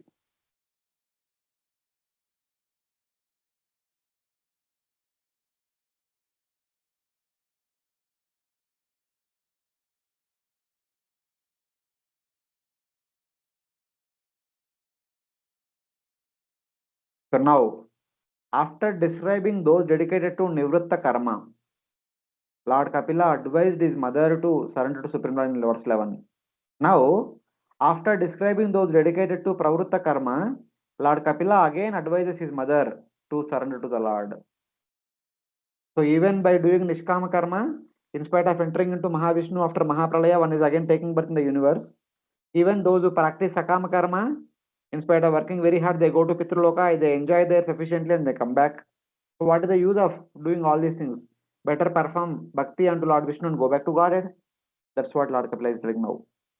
Tasmatvam sarva bhavena तस्मात् त्वं सर्वभावेन bhajasva parameshtinam भजस्व परमेष्ठिनाम् tadgunashraya bhaktya तद्गुणाश्रयया भक्त्या bhajaniya padambujam. भजनीया पदाम्बुजम्. Translation. My dear mother, I therefore advise that you take shelter of Supreme Personality of Godhead, for his lotus feet are worth worshipping. Accept this with all devotion and love, for thus you can be situated in transcendental devotional service. Hare Krishna. So here Lord is requesting his mother. Therefore, with full attention, with the same energy that you are using for going to for attaining that universal form or for attaining Pitruloka, you should worship the Supreme Lord, whose attractive lotus feet are meant for worship. Bhajaniya Padambujam, by bhakti caused by the attractive qualities. Atma Ramascha Munaya Nirganta Api Urukrame Kurvanti Ahetukim Bhaktim Ittam Bhuta Gunohari. Lord's qualities are so attractive, whoever hears them immediately starts bhakti. So hear about the Lord and practice bhakti. Instead of hearing about Sargaloka or Pitruloka and practicing Pitru Vrata and Sarga Vrata to go to Pitruloka or Sargaloka. Like that, Lord Kapila giving a concrete solution. Do not engage in Pavitra Karma or Pravritta Karma or Nivritta Karma. Just worship the Supreme Lord with devotion, with your complete mind. How to do that? You should worship the Lord whose lotus feet are for the purpose of worship by bhakti. It is by bhakti one should worship the Supreme Lord, which causes the manifestation of all good qualities. To what honeybee, to what devotee would a lotus, would the Lord not give pleasure? When a honeybee trying to relish the honey, and if it goes to a flower which has a lot of honey, why would the honeybee leave that flower and goes elsewhere? Similarly, when one has the Supreme Lord who can award unlimited bliss, why would someone go to temple, etc.?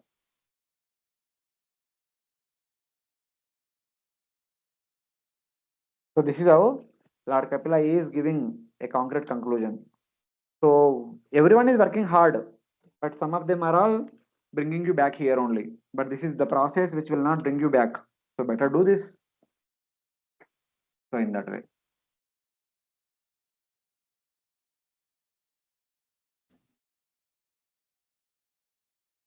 By practice of bhakti, you can also attain the results of other paths.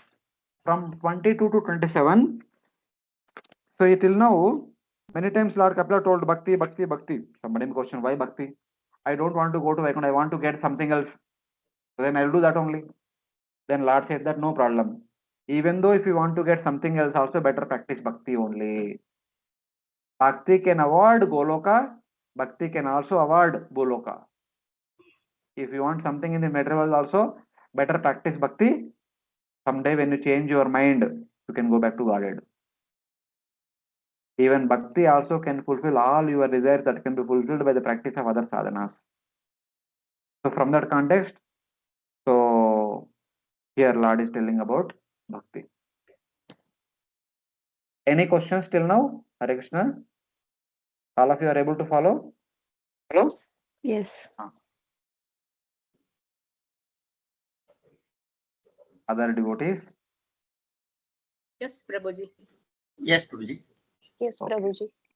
Vasudeve Bhagavate Vasudeve Bhagavati Bhakti Yoga Prayojitaha Bhakti Yoga Prayojitaha Janayati Ashu Vairagyam Janayati Ashu Vairagyam Jnanam Yad Brahma Darshanam.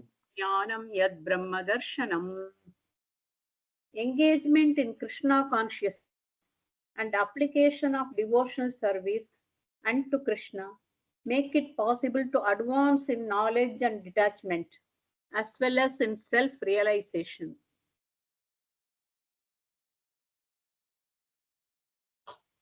Bhakti directed to Supreme Lord Vasudeva quickly produces detachment and knowledge from which one realizes Brahman. Anyone remembers? Does it appears that sometime back we have heard this verse? कुछ याद है ऐसा verse सुना होगा करके? Yes, Prabhuji. First canto. First canto. First canto where? 7th chapter.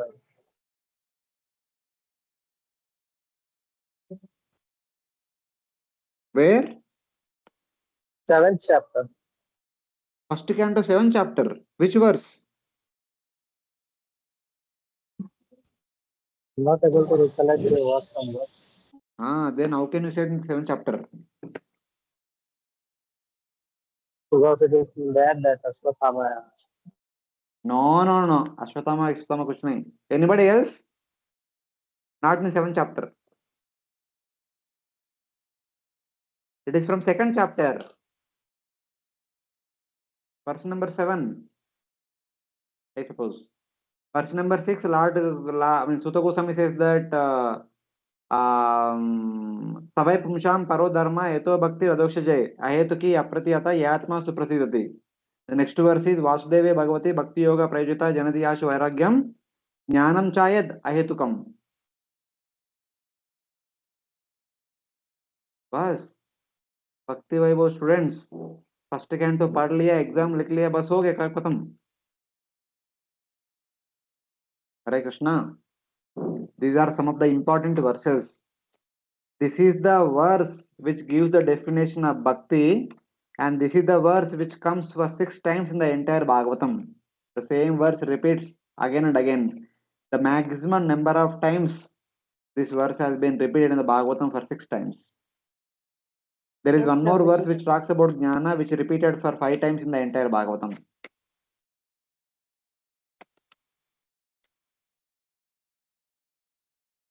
So it is like that.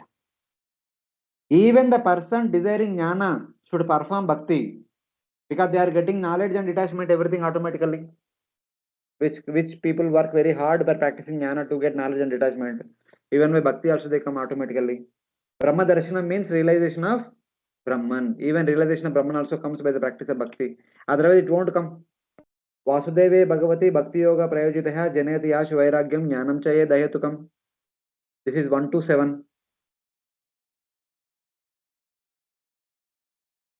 Bhakti dedicated to Lord Krishna, endowed with special modes, dasya, sakya, and other loving emotions, quickly produces detachment from the material goals and knowledge of the Lord, devoid of desire for liberation. This is the definition according to Bhakti point of view. This is the definition according to the Jnana point of view. So you want knowledge? You want detachment? Yes, practice Bhakti, you will get everything. Here Brahma Darshanam is the realization of Brahman. Here Vasudeva. Here the translation is in terms of bhakti. So in that way Vasudeva. One gets prema bhakti unto Lord Vasudeva. So in that way. With Dasya, Sakya, Vasalya and Madhurya Bhavas. So like that. Vasudeve Bhagavati Bhakti Yoga Samohitaha Sadrichinena Vairagyam Jnanam Cha Janayashyati. This is 429:37. The stage of Prema Bhakti completely dedicated to Lord Vasudeva produces complete Jnana and complete Vairagya. Vasudevi Bhagavati Bhakti Yoga Prayoj Samahita Sadrichinena Vairagyam Jnanam Cha Janayashyati.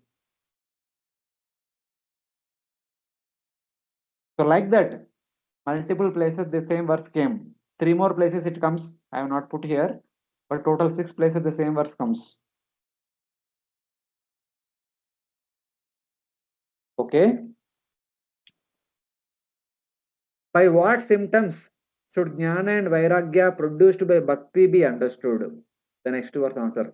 How do I know that Bhakti produces Jnana and Vairagya? When will I know that Bhakti produced Jnana and Vairagya? One may ask the question. So here Lord Kapila trying to give a hint about that. How to understand, when to understand, etc.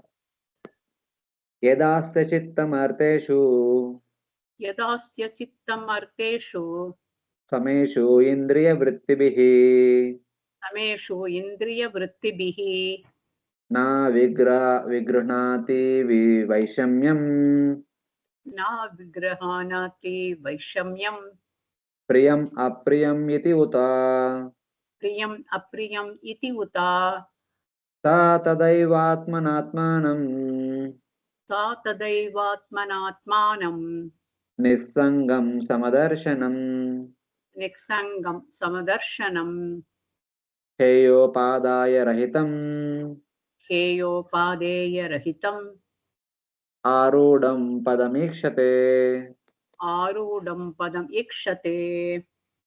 The exalted devotee's mind becomes equipoised in sensory activities, and he is transcendental to that which is agreeable and not agreeable.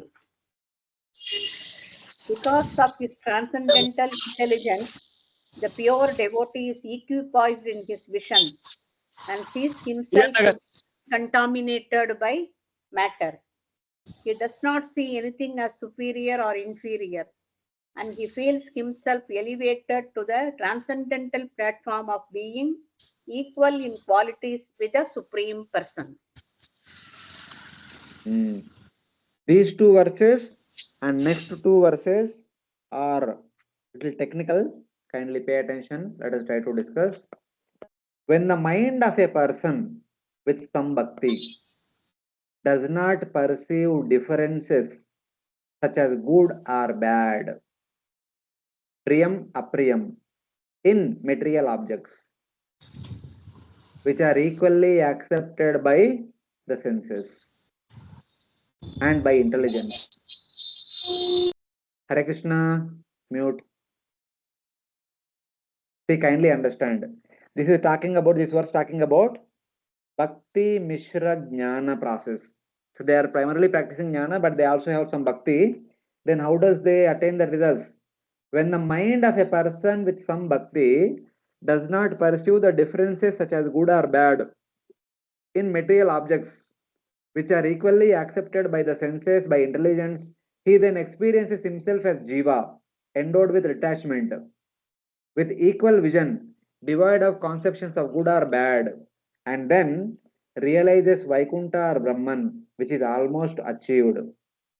Brahmabhuta Prasannatma, before that, Vidya Vinay Sampanne Brahmane Gavi Astini Sunvicheva Sapakecha Pandita Samadarshina. So when a person endowed with this knowledge, after sufficient amount of detachment, after attaining sufficient amount of detachment, he only sees Atma. He does not see external bodies. He does not say that this is good, that is not good. Nothing like that. Where whatever he sees, he only sees Atma. So like Vidya Vinay Sampanne Brahmane Gavi Asin Sunijeva Prakasha Pandita Samadarshana. Everywhere is only seeing Atma and everywhere is seeing equally. Then what happens? Brahmabhuta Prasannatma Nasochati Nakangshati Samas Sarveshu Bhuteshu Mad Bhaktin Lavate Param. Then he remains with bhakti. With that bhakti, bhakti amam abhijanati yavan yachasmi tatotah tato mam tatoto jnatva vishate tantaram. Then with that bhakti, one realizes Vaikuntha or Brahman, and eventually one attains Vaikuntha or Brahman. This is the result.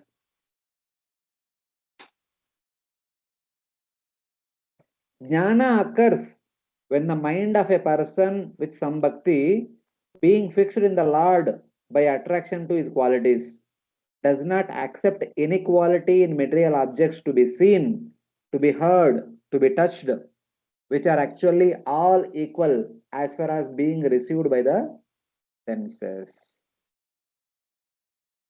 Our problem is when we see something good, we become attached to it. When we see something bad, we become repulsive to that. This attraction and repulsion is the main cause of the bondage.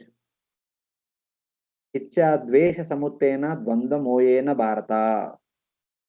It is when something feels good to us, we want it more and more. That is ichcha. And when something is bad, we want to stay away from that. That is dvesha. Both ichcha and dvesha are the cause of our material bondage in this material world.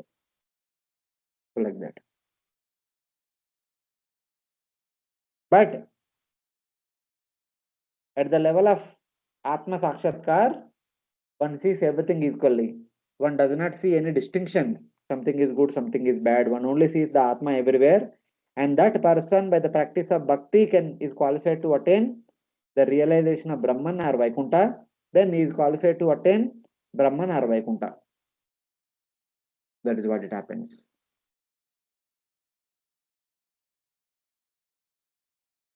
Inequality means this is good to hear, this is not good to hear. He treats equally stone and gold, which may be criticized or praised by others. The karmis, they glorify the gold, they criticize the stone. But the jnanis, they treat both gold and stone equally. For them, any gold is no better than the mud. So that's called detachment. They don't have any attachment to gold. But karmis have a lot of attachment to gold. The gold directly and indirectly, the gold can be sold, and with that money, they can purchase many things. So in both the ways, the karmis are attached to gold, jnanis are treating the gold to be mud block. Sama dukha sukam swastha sama lostrashma kanchana tulya priya priyo dhira tulya nindatma samsuddhi manapa manayos tulya tulyo mitrari pakshayo. All these things they treat equally. Sukha and dukkha they treat equally. Sama lostra ashma kanchana. Kanchana is gold, ashma is stone, lostra is mud. They treat all of them equally. Tulya priya priya and apriya they treat them equally. And ninda atma samstuti, the glorification and criticism they treat equally. Mana apamana, man and apman they treat equally. And mitra and aripaksha, friends and enemies they treat equally. So like that.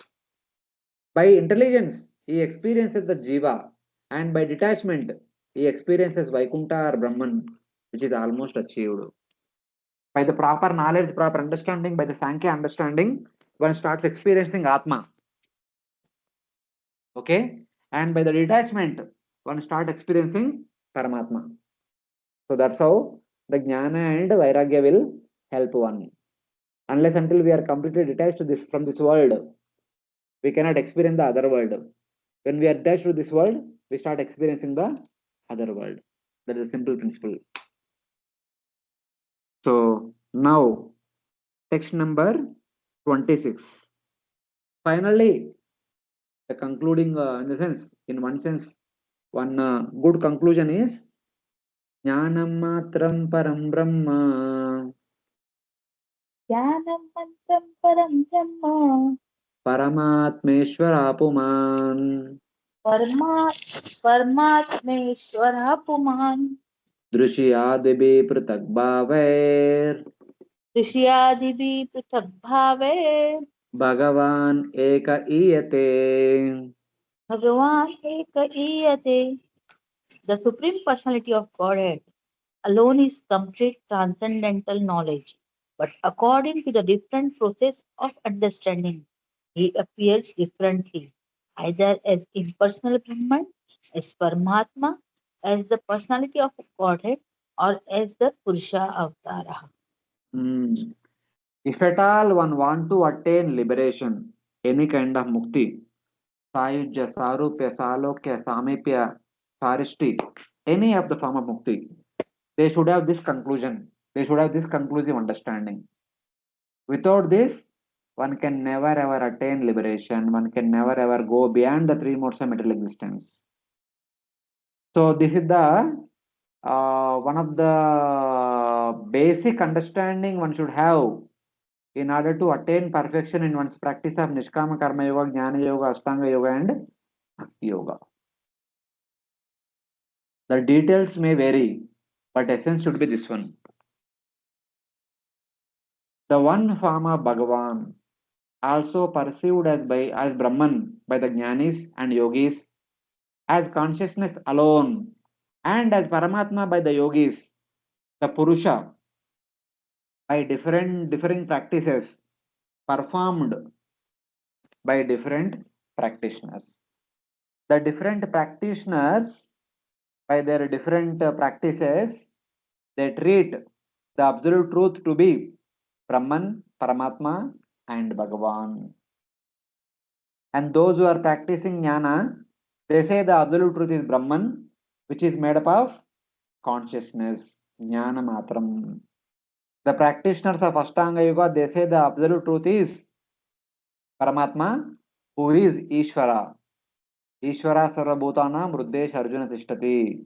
Brahmayan sarvabhutani yantra rudani maya. So they see Paramatma as the Ishvara, controller of the entire universe. And devotees see him as, see the Supreme Absolute Truth as Bhagavan, who intimately interacts with his devotees. So everyone should have this understanding. And then, yeah, no problem. After this understanding, if they want to practice Jnana Yoga and they practice Ashtanga Yoga, if they want to practice Bhakti Yoga, then there is no issue. But this should be the basic understanding. With this understanding, if they practice any sadhana, they will attain their desired goal without any issue. It's like that. So, in order to help us understand and appreciate how Bhagavan, Brahman, and Paramatma are one alone. So, what was Lord Kapila saying till now?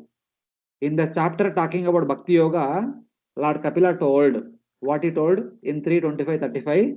Oh mother, my devotees see my attractive red eyes in my smiling face and my spiritual forms, which bestow blessings. They speak pleasing words with me. पश्यन्ति ते मे रुचिराणि अम्बसन्ता प्रसन्नवक्त्रारुणलोचनानि रूपाणि दिव्यानि वरप्रदानि साकं वाचं स्पृहणीयं वदन्ति. This is what they see. This is what they want to see. This is the person with which they want to speak. This is the person unto which they want to serve. This is the aspiration of devotees. This kind of absolute truth they want to serve. For devotees, this is absolute truth. Okay. From this, it can be seen that the result of bhakti is to be the Lord's associate, filled with prema in the Lord's abode. In the chapter of jnana, it has been said. So this is the aspiration of, or this is the understanding of devotees. What is the absolute truth? And what kind of understanding of absolute truth the jnanis have? From the Jnana section, where this is from chapter 27, 3:27-28, becoming my devotee, understanding the ultimate truth, by my bountiful mercy, the Jnani easily attains the highest benefit, is Swarupa, called Brahman, which is under my shelter. The result of Jnana is merging in Brahman. Mad Bhakta Pratibudhyartho Mad Prasadena Bhuyasa Nishresam Samsthanam Kaivalyakyam Madashrayam. Even though for a jnani to attain Brahman, they need to practice bhakti only. Bhakti amam abhijanati yavan yas chasmi tatvatah tato mam tatvato jnatva vishitatantaram. Even though in order to realize Brahman, in order to attain Brahman, one need to practice bhakti ultimately. Bhakti ke bina hoga hi nahi. So this is told. There also bhakti is required. Even though they want to attain Brahman, they have to do bhakti unto Bhagavan to attain Brahman also. That means they have to accept Bhagavan.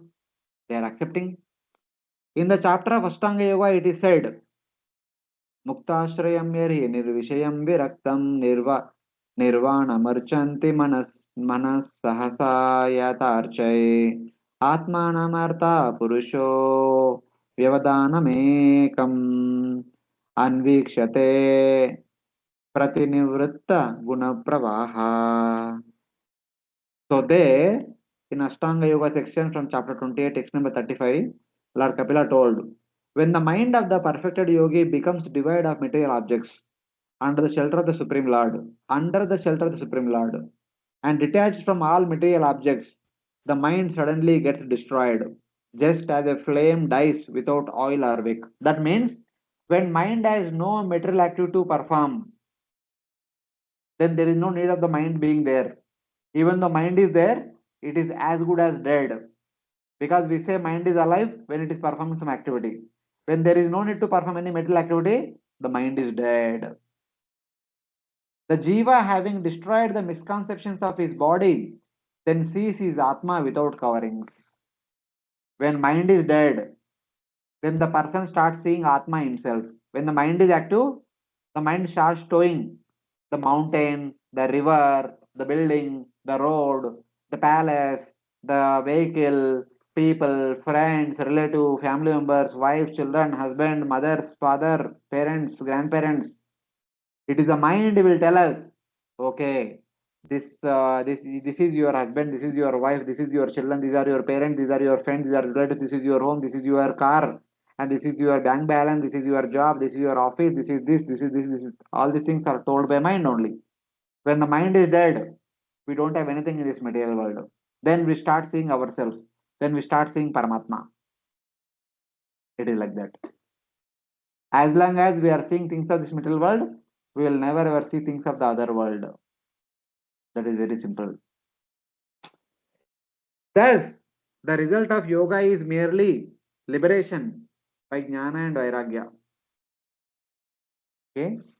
The jnanis attain Sahajya Mukti, even the yogis also attain Sahajya Mukti.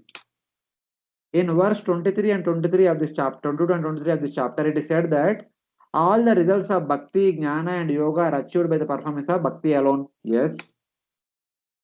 This is also stated in the following verse. Bhagavatam. So this verse, anyone remember this verse? Having seen or having heard or having read, having wrote exam? From which part of the Bhagavatam this verse is there?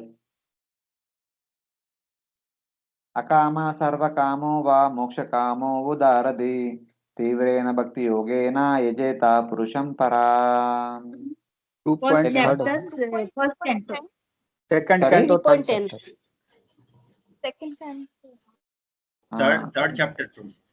Second canto, third chapter, text number 10. Bachaliya, bachaliya. Thank you.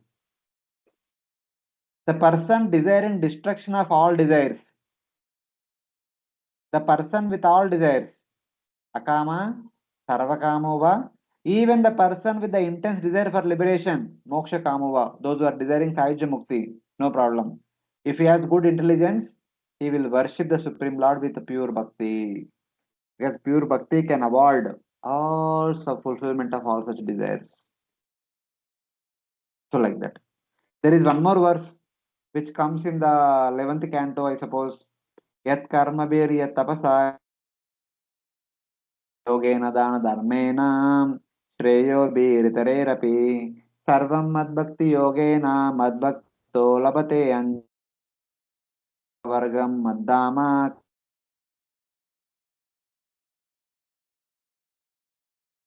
yogena by my bhakti yoga.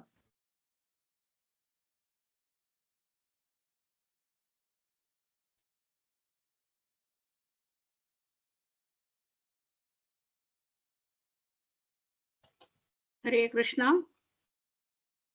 Everything they will get. So like that. Katanchit Ivanchit, if at all they want. This is from 11th canto, chapter 20, text number 32 to 33.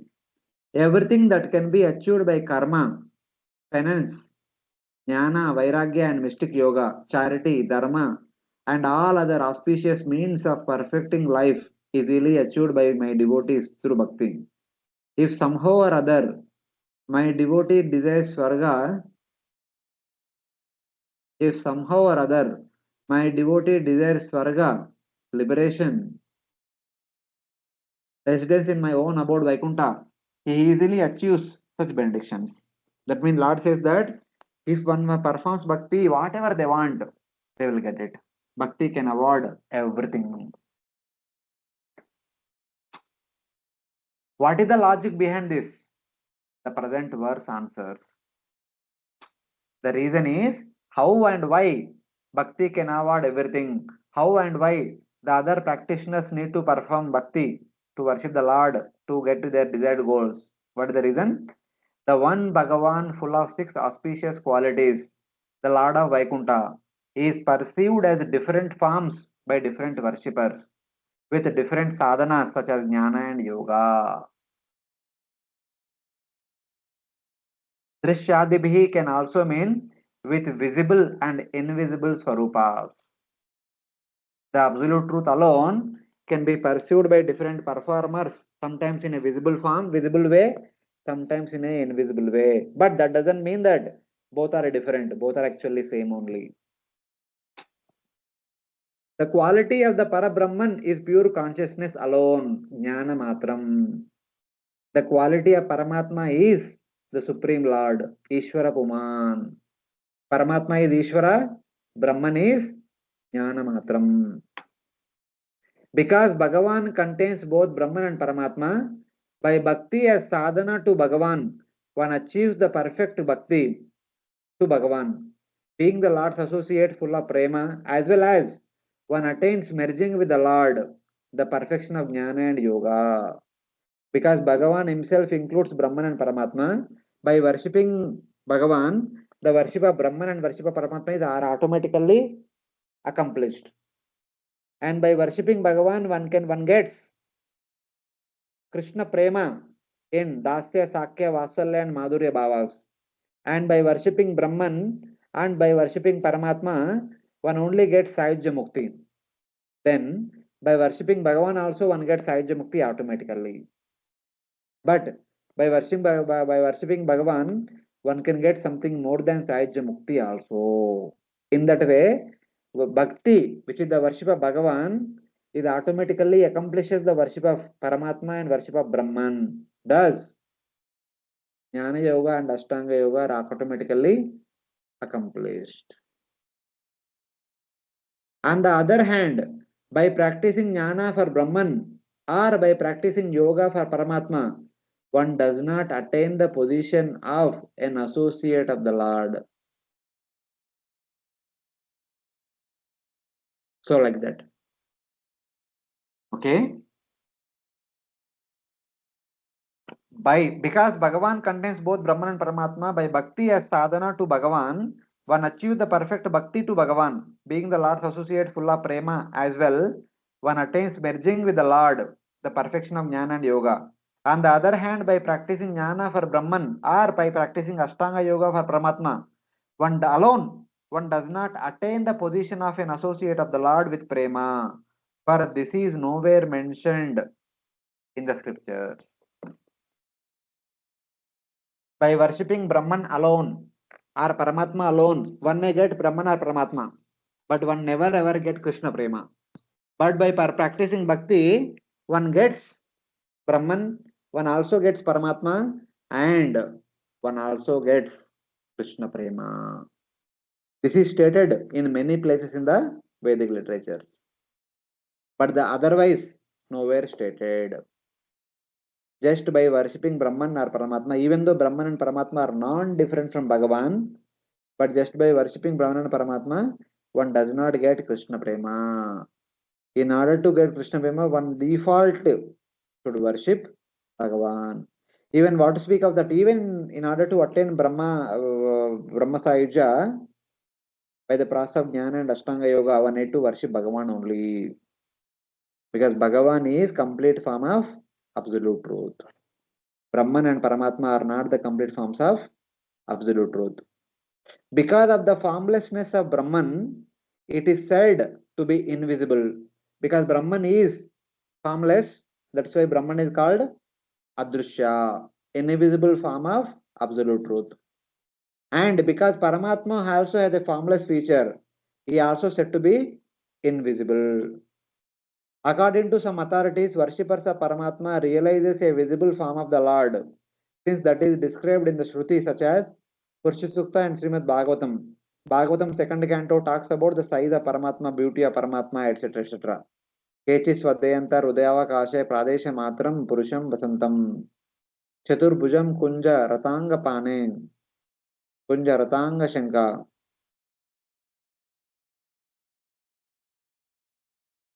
So, in that way. Some yogis meditate upon the Paramatma, measuring one Pradesha, who is residing in the region of the heart within the body, and who holds the lotus, Shanka, Chakra, Gada, and Padma in his forearms. Because Bhagavan is both Brahman and Paramatma, he is said to be invisible.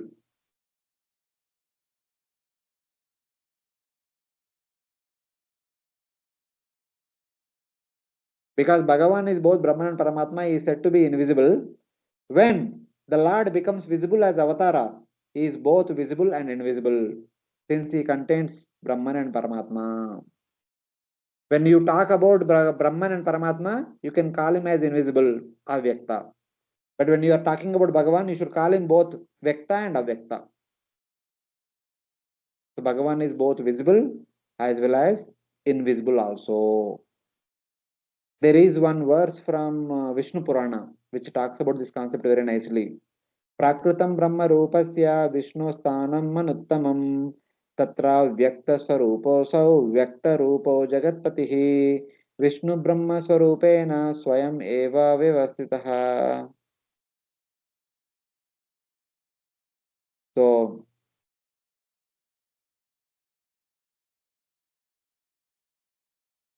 the Vishnu Purana verse says that Lord Vishnu in the form of Brahman, the invisible form, is inferior, Anuttamam. Prakritam Swabhavataha Brahma Rupasya Vishnoho Sthanam Anuttamam. The position of Lord Vishnu as Brahman is lesser. Uttamam means best. Anuttamam means not the best one. Tatra avyakta swarupo asau vyaktarupo jagatpatihi. That avyakta swarupa also has vyaktarupa. The Lord of the universe also has a superior visible form.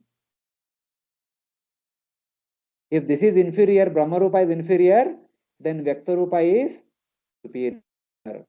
He is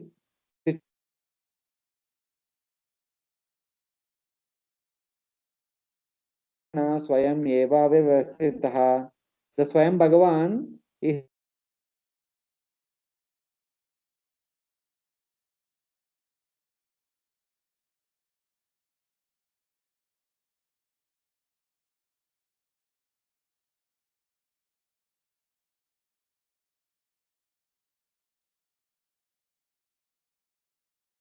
one is superior. This is clearly indicated in Vishnu Purana only. So like that. So this should be the principle based on which one can either practice Jnana Yoga or practice Ashtanga Yoga or practice Bhakti Yoga, and according to one's desire, one will attain the desired goal with the help of Bhakti, along with their respect to sadhanas.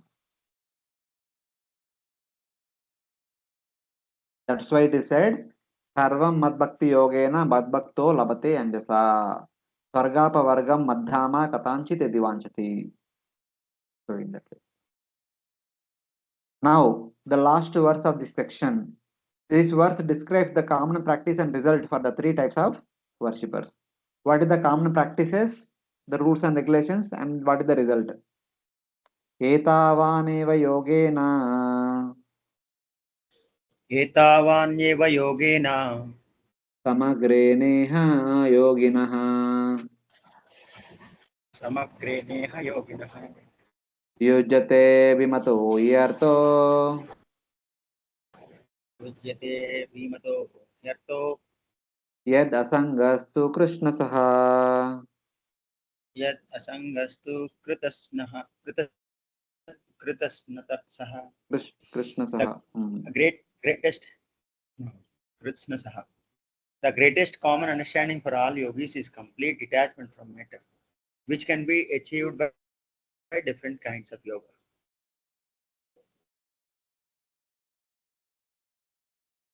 So here, Lord Kapila is telling that complete detachment from sense objects is recognized as a necessary factor for achieving the goals of the devotees, jnanis, and yogis through the practice of bhakti, jnana, and yoga.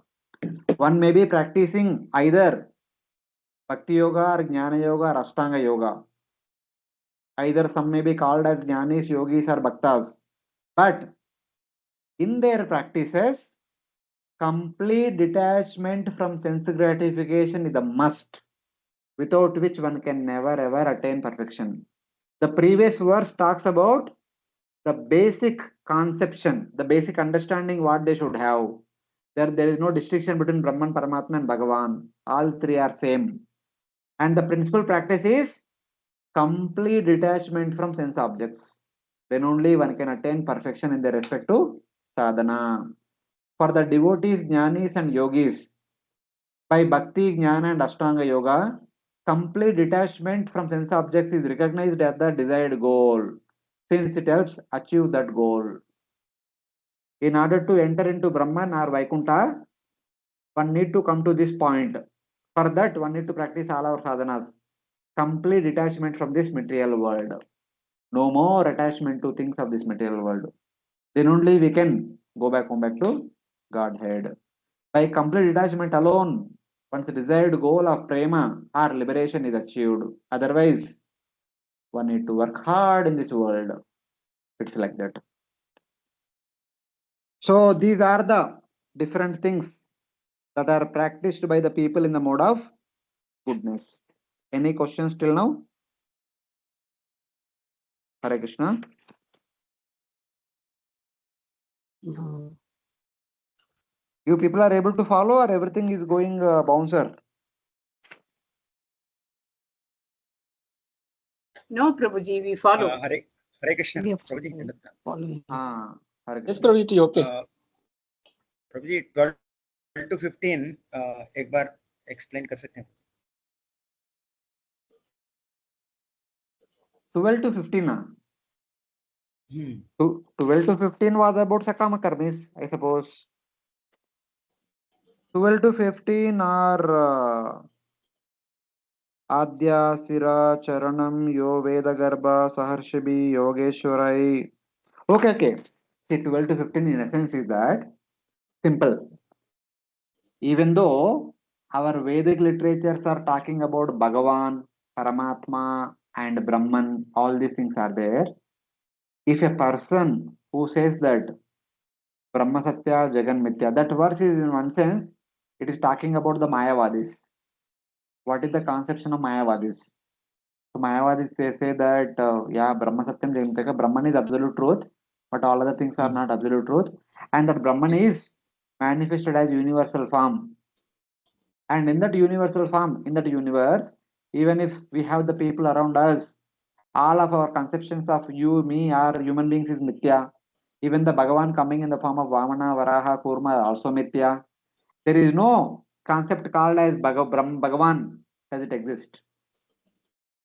The highest manifestation of Brahman is the universal form. If somebody says like that,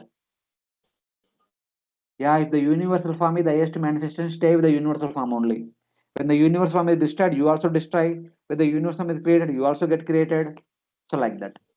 Basically, अच्छा, उनको subtle universal form के बारे में मालूम नहीं है, वो gross universal form का ही बात करते हैं. Okay. Even subtle also universal form only, na? Subtle or grass, it is universal form only. It is only there in the universe. If somebody is attached to the universal form, just like the karmis are attached to Swarga, these people are attached to universal form. So they remain here only. That is understanding. Thank you. Hare Krishna. Hare Krishna. Hare Krishna.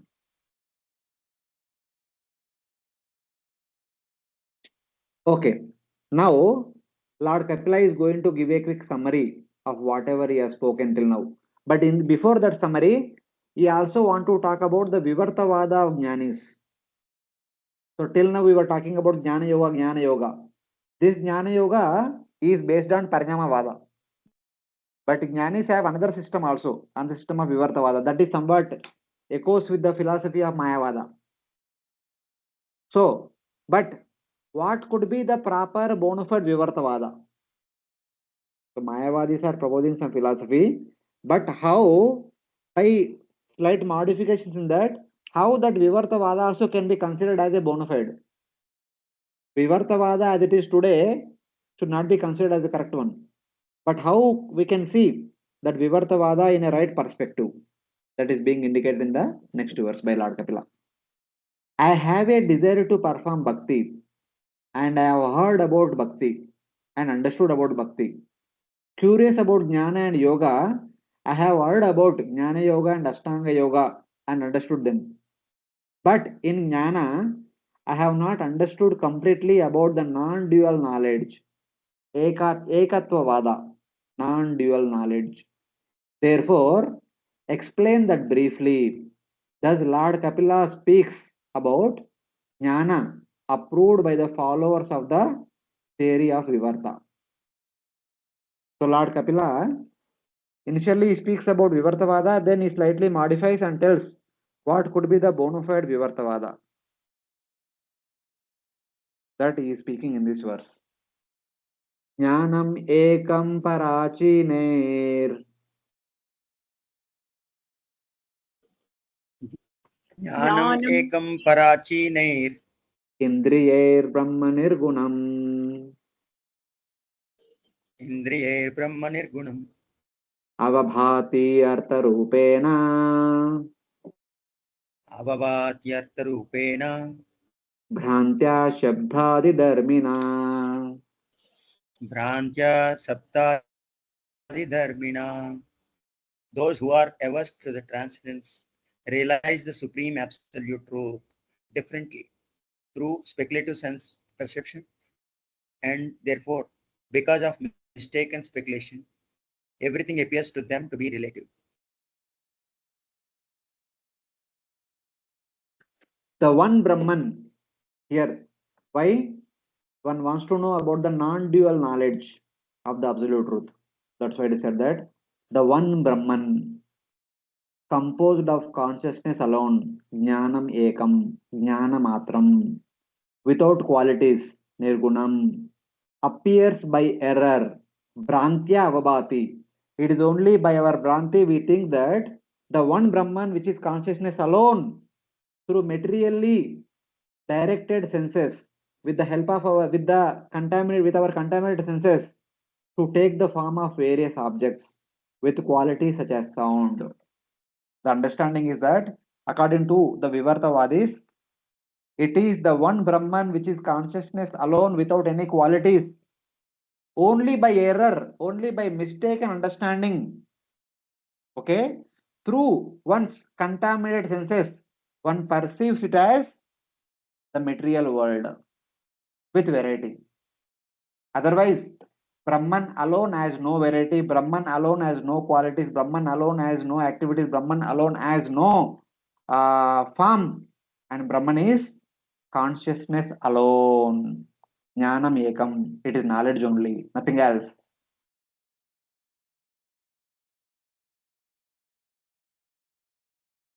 That we see across around us is nothing but a creation of Bhranti.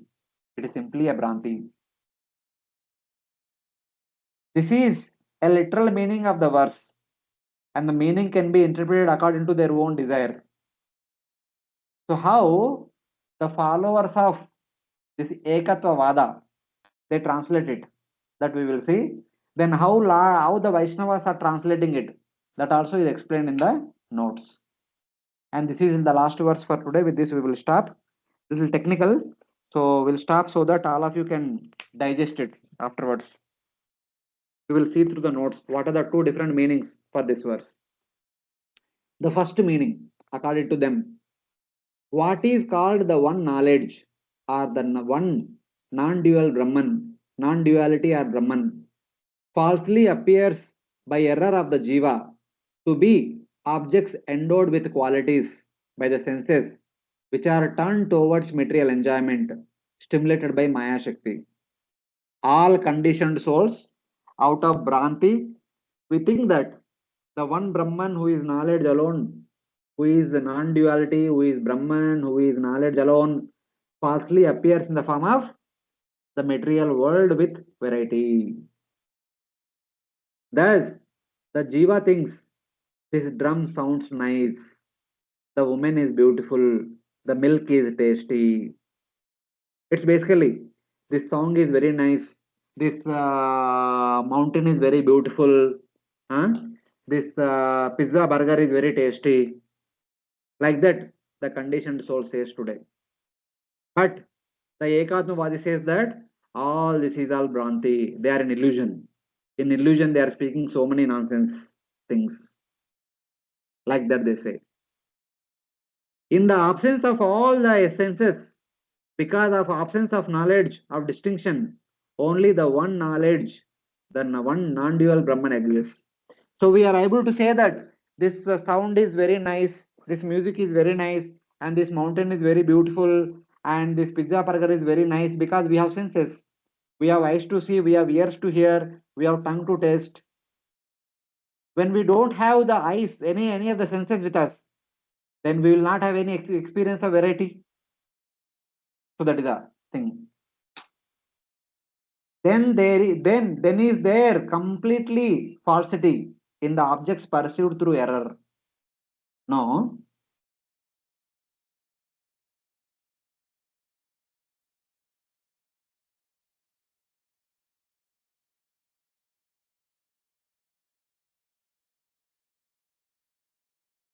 Hare Krishna, can't hear you, Prabhuji.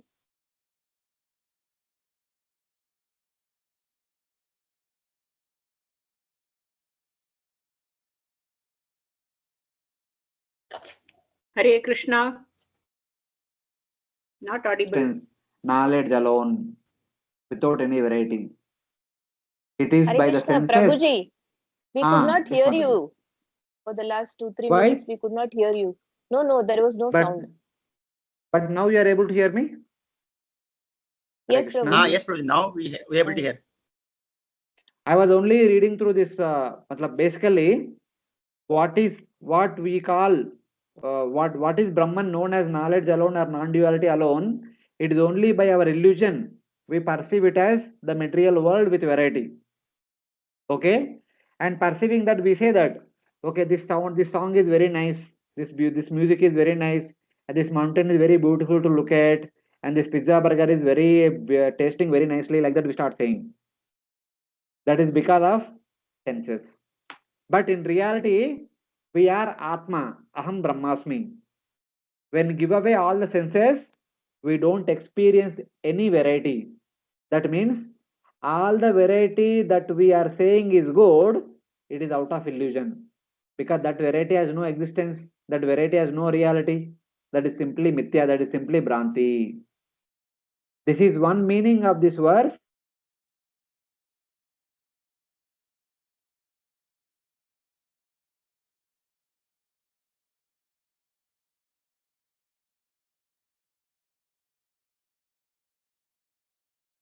Hare Krishna, unable to hear. Falsity in the objects perceived through error. Then do you mean that the mountain is wrong? The perception of the mountain is wrong. The perception of the food is wrong. The perception of the sound is wrong. All these things are wrong. All these things does not exist only.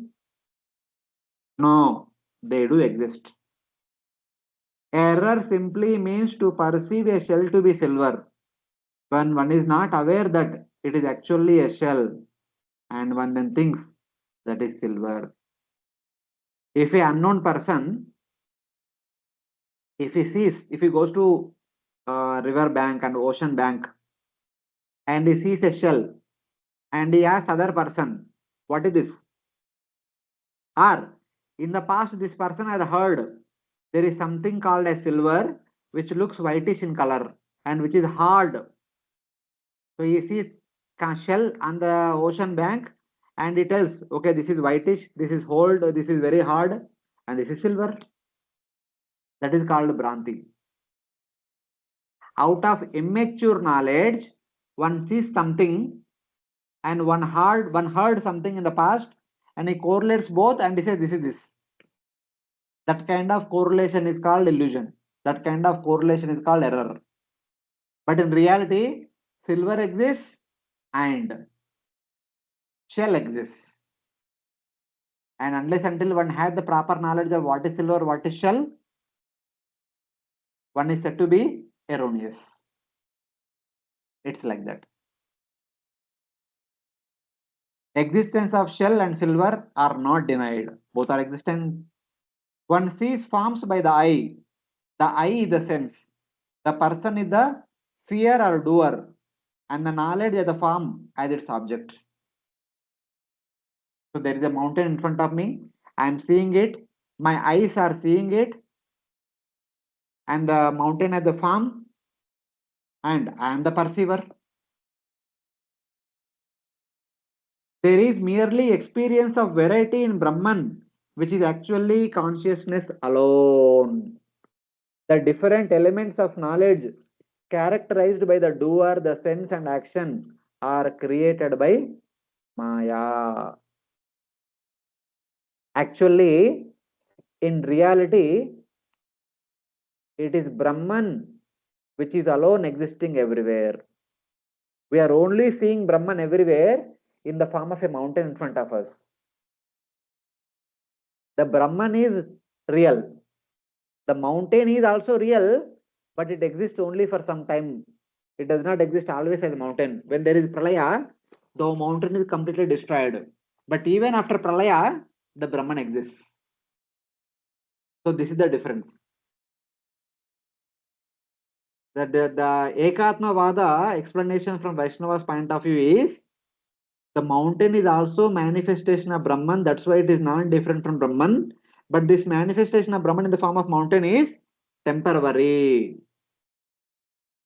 Just because it is temporary, you cannot say it is illusory. It is also real, but it is temporary. Brahman is real and eternal. The Brahman's manifestation as mountain is real, but temporary. Since it is Brahman's manifestation, it is not different from Brahman. That's how the Vaishnavas explain the principle of Ekatmavada. Even though we are seeing a mountain, but we only experiencing Brahman. That's why we say that the devotee is Stavara Jangama Deki, the Nadeki Taramurti, Sarvatra Prasara Hoibe, Ishtadeva Spurti. The devotees, in whichever direction they see, they don't see the external world. They only see Bhagavan wherever they see. And for the Jnanis and Yogis, Yomam Pashati Sarvatra Sarvamcha Mai Pashati. They only see Brahman or Paramatma, whatever they see. Andantarastha Paramanucha Antarastham. They only see Brahman or Paramatma in whichever thing they see. That's how it is. Even though externally it has a different form, but even they see only Brahman in that form also. That is called perfection. So like that.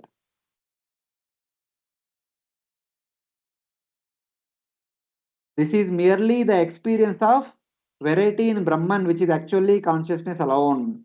The different elements of knowledge characterized by the doer, senses, and the action are created by Maya. One should understand that they are not false.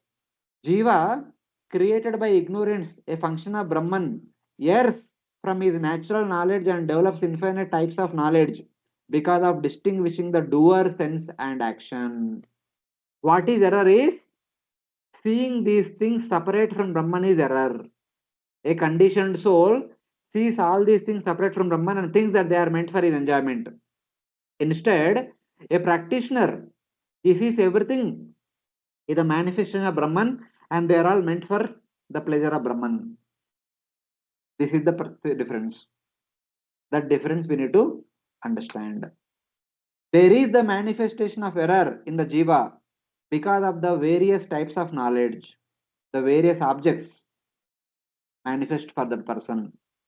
Though pure Ganga water exists, cows and donkeys have an illusion of its existence in the water throughs because of their thirst. A knowledgeable person understands that pure Ganga exists which is flowing throughout the universe. But immature person he thinks that for him Ganga is the water which is there in the small puddles of the hoof prints. That means they are not interested in original Ganga. They are only interested in their immediate sense gratification. The conditioned souls, they see the material world separate from Brahman and they consider the material world to be meant for their enjoyment.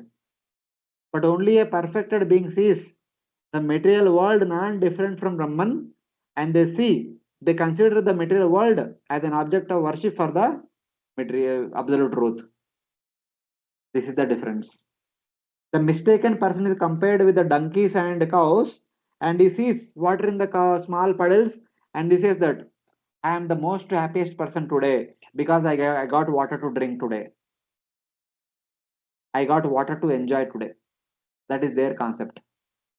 But a transcendentalist, whatever he sees, Tavara Jangama Deki Nadeki Taramurti Sarvatra Prasar Hoibe Ishta Devaspurti. They see the only the Lord everywhere, whether it is small or big. And they treats everything meant for Lord's service, not for one's own enjoyment. This is called Ekatvavada.